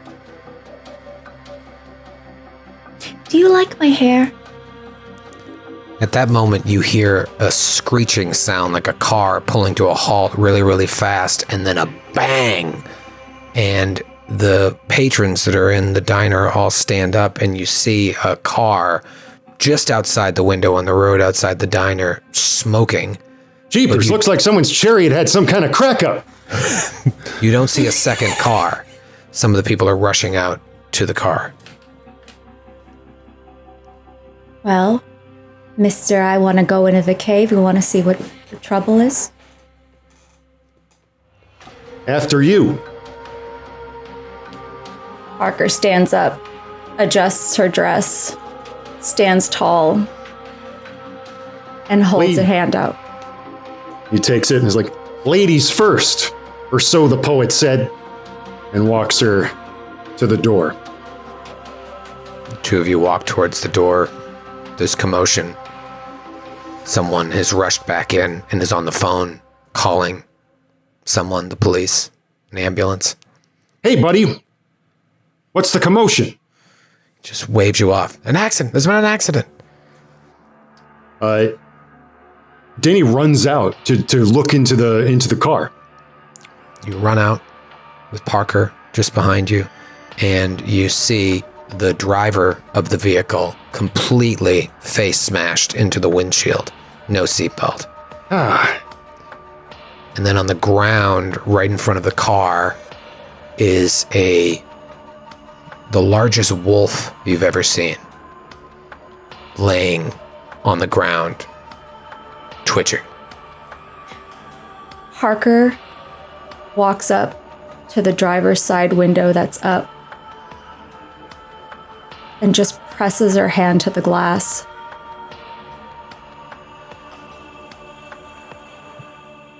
And then walks back inside. And as Danny watches in the cracked rearview mirror her go back in, he sees a shape in the reflection of the diner window turn. And it is dark and out of phase with everything around. It is moving as if it is through water, completely black except for shining eyes and an uncanny smile as it holds up its hand, and there's an image on the palm of the sun. And we fade out of that scene. And we come up on a roadhouse. And the scenario is watching a friend's band play. Who would like to be in that scene? Oh, first I gotta give a box card to either Parker or Danny. I know Parker's got one before. Did Danny get one before? I did. Ladies first. I'll take one. Anger at a mistake you made. All right, you will get box 7, slide 7, Grant. You'll carry this into the next scene. Who wants to be in the Roadhouse watching a friend's band play? I'll bring up a very familiar looking Roadhouse to some of you. There you go. I think I know this one. Yes. Jem's there. Yeah, I'll be there. Be there too. Jem, Danny, anybody else? Want to do a threefer? I'll do it. Yeah. All right. Jem, Danny, Missy May. Lights come up on this Roadhouse. Motorcycles parked out front. A couple of cars haphazardly parked, half on the pavement, half on the dirt road. Couple of guys out front smoking cigarettes. A long alleyway to the side of the building, dark, with shapes moving around. We go inside and there's a band playing sort of like a slow, jazzy, folksy song. Where are Jem, Missy, and Danny in this scene? I can tell you that as it starts, Danny is fully like off work in his full regalia of like, it is like in his full like early 60s cosplay, and is just like right in the middle of the dance floor, just like slowly, like an awkward, not smoothly, like bad dancer, but completely lost in the music, just dancing. So that there's no grace, but it all enthusiasm. Nice. Jem is still in their loose, like baggy carpenter pants with sneakers on, but they have on this tight-fitting white tank top with a red bra showing like brightly through the tank top, leaning on one of the high top bar tables underneath a red light, just like head back, eyes closed, taking in the music, beer by her elbow. Just posed up.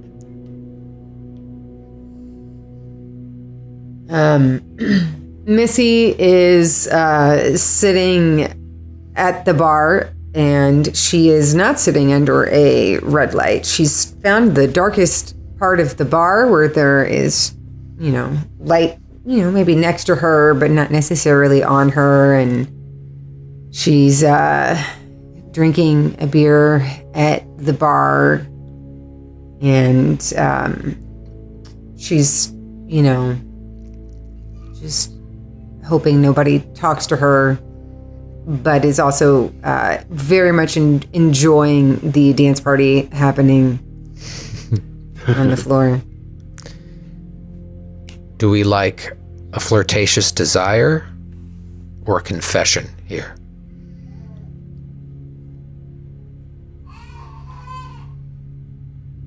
I like flirtatious desire. It feels like this scene. Yeah. I think that's where that was going, but I didn't want to dictate it. And yeah. And as maybe as a just as in this dark corner, if you set down your empty beer, shimmying over, it's like, make it 2, barkeep. And bartender gives you 2. New Glarus, pride of the Midwest. Wow, those Germans really broke the mold when they came up with this one.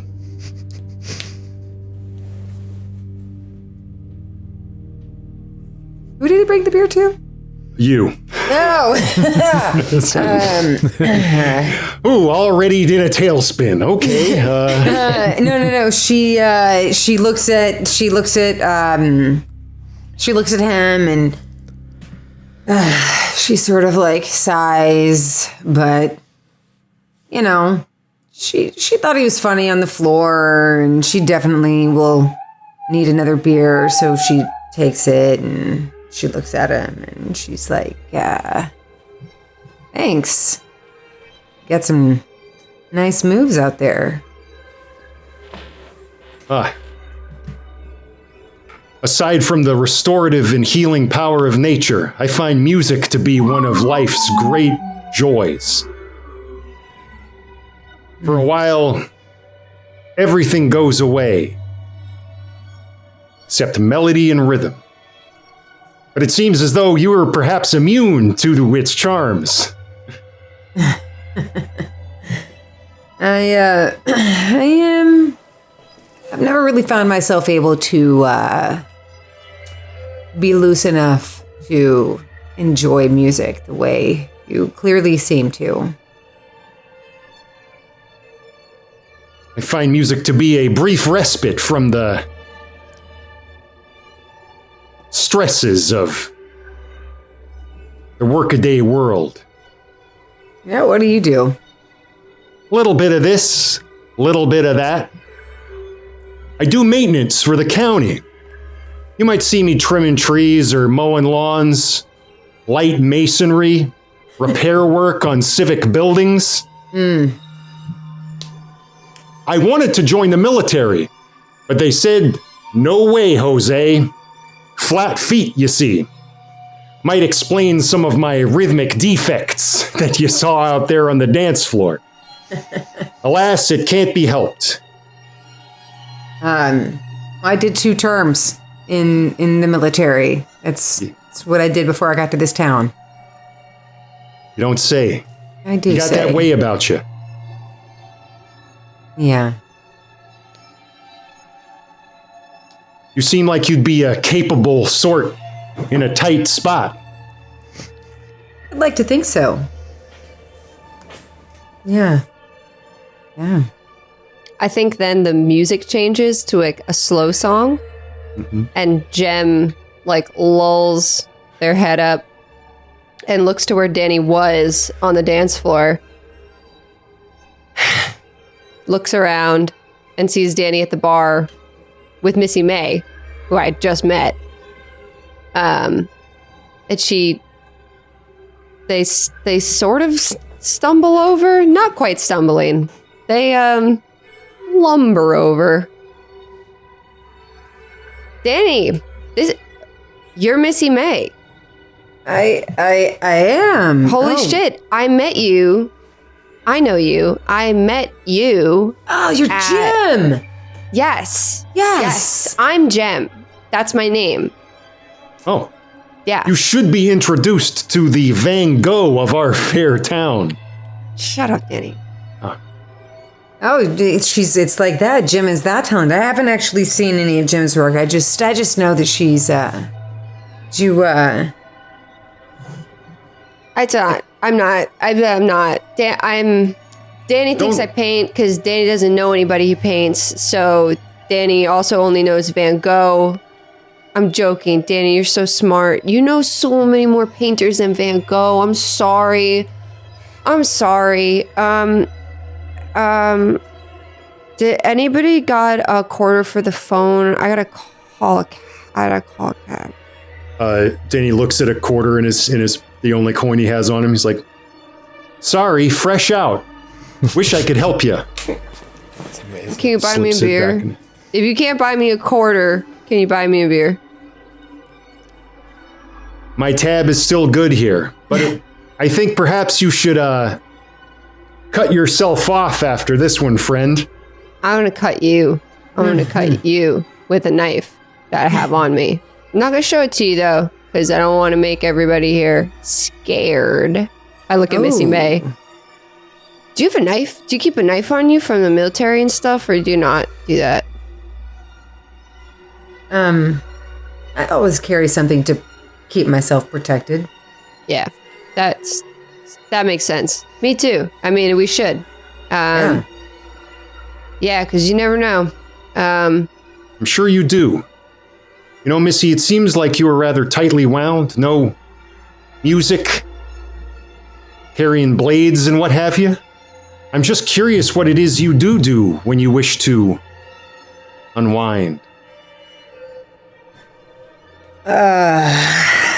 Well,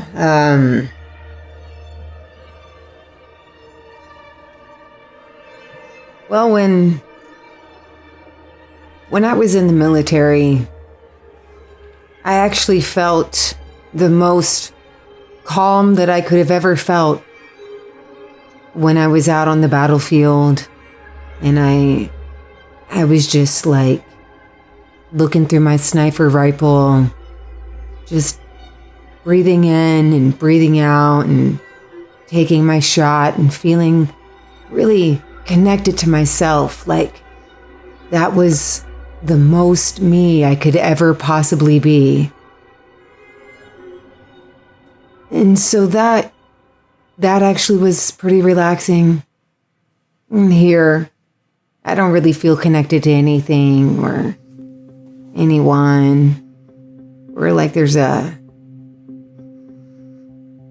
person out there who could really understand that calm feeling I felt when I was in the heat of battle.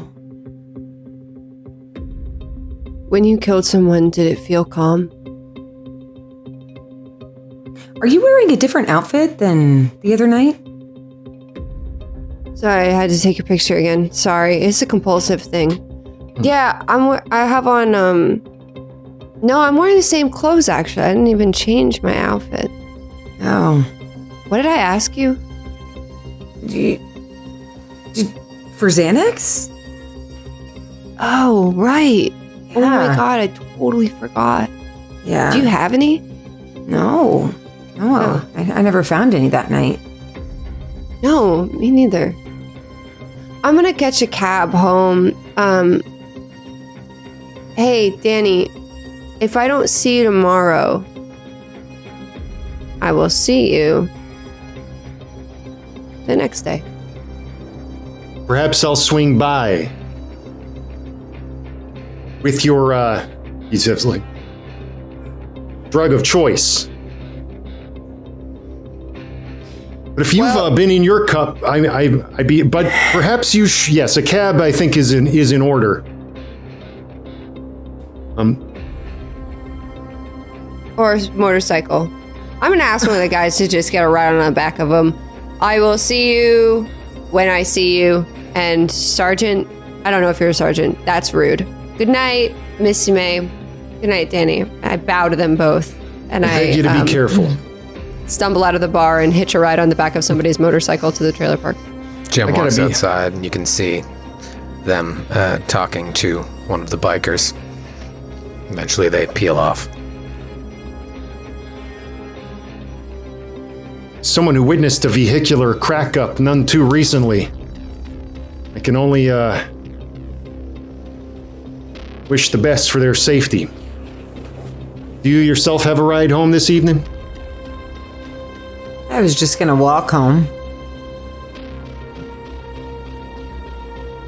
What about you? You know, I probably shouldn't be driving myself. My tab's good here. They'll watch the classic. Maybe I'll hoof it home myself. If you care for some company, although you don't seem to me to be the sort that needs any kind of protection. Yeah, but I could still do for some company. Well, I am the one to do it for you. All right. Add it to my tab, Carlo. I'm hitting the bricks. Ladies first. So, Danny walks out with Missy May, allowing her to go first. And we leave this scene. And we come back to our mirrors. Once again, look into your mirrors.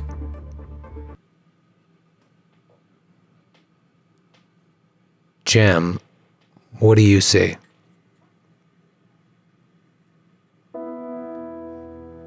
I see like a carcass, like its chest exploded outward and it's emptied out everything, and it's a mess. It's not clean. It's just like an open autopsy done completely wrong and backward, and it's just rotten.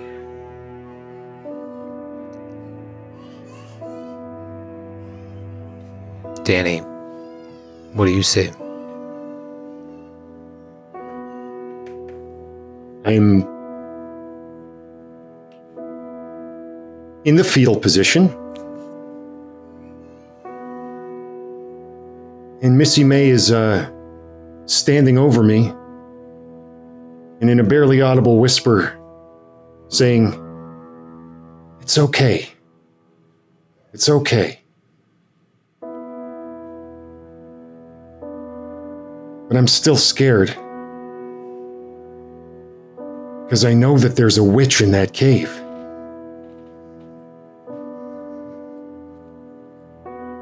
Missy May, what do you see?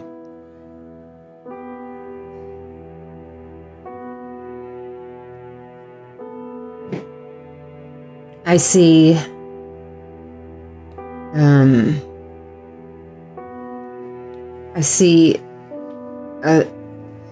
a girl who's so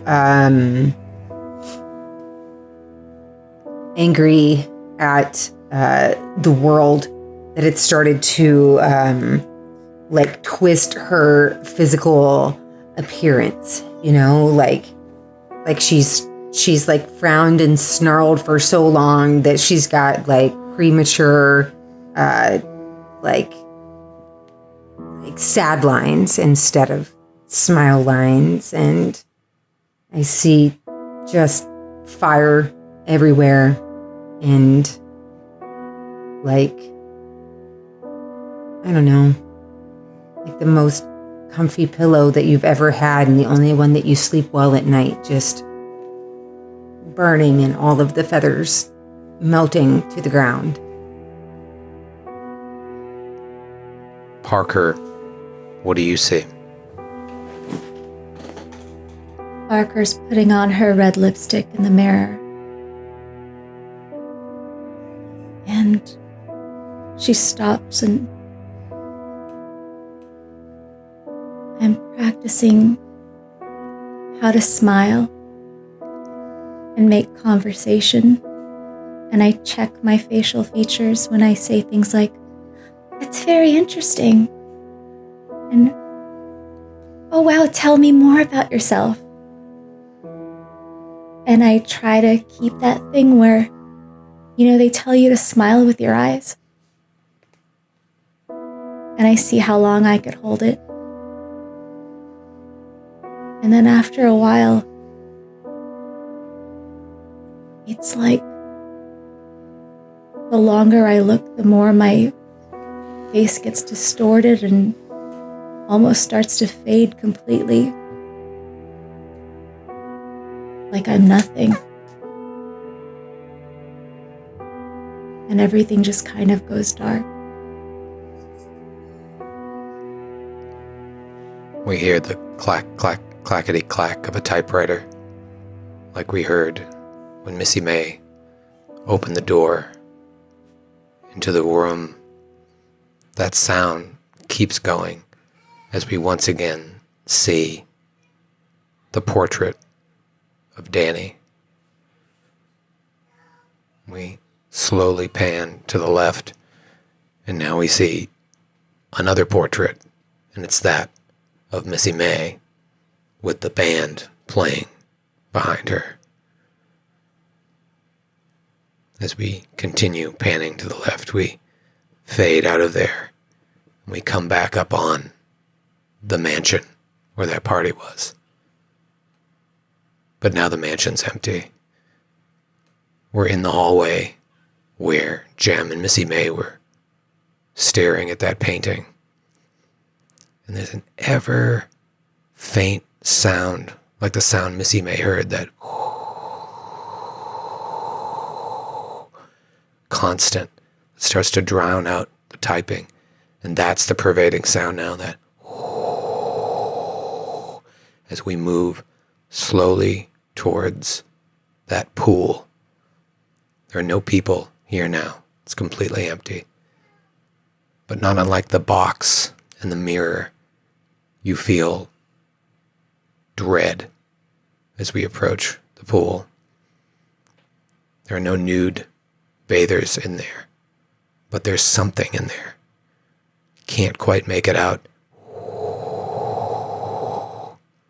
We get closer and closer until we come up and look in over the edge and see a wolf drowned in the pool. Lights go out. And we'll pick up here next week. Man. Jeez Louise. What are we doing? What are we doing? What game is this? Yes, this is a game. Something is wrong here. Is wrong here. We'll see you Wrong next week. indeed.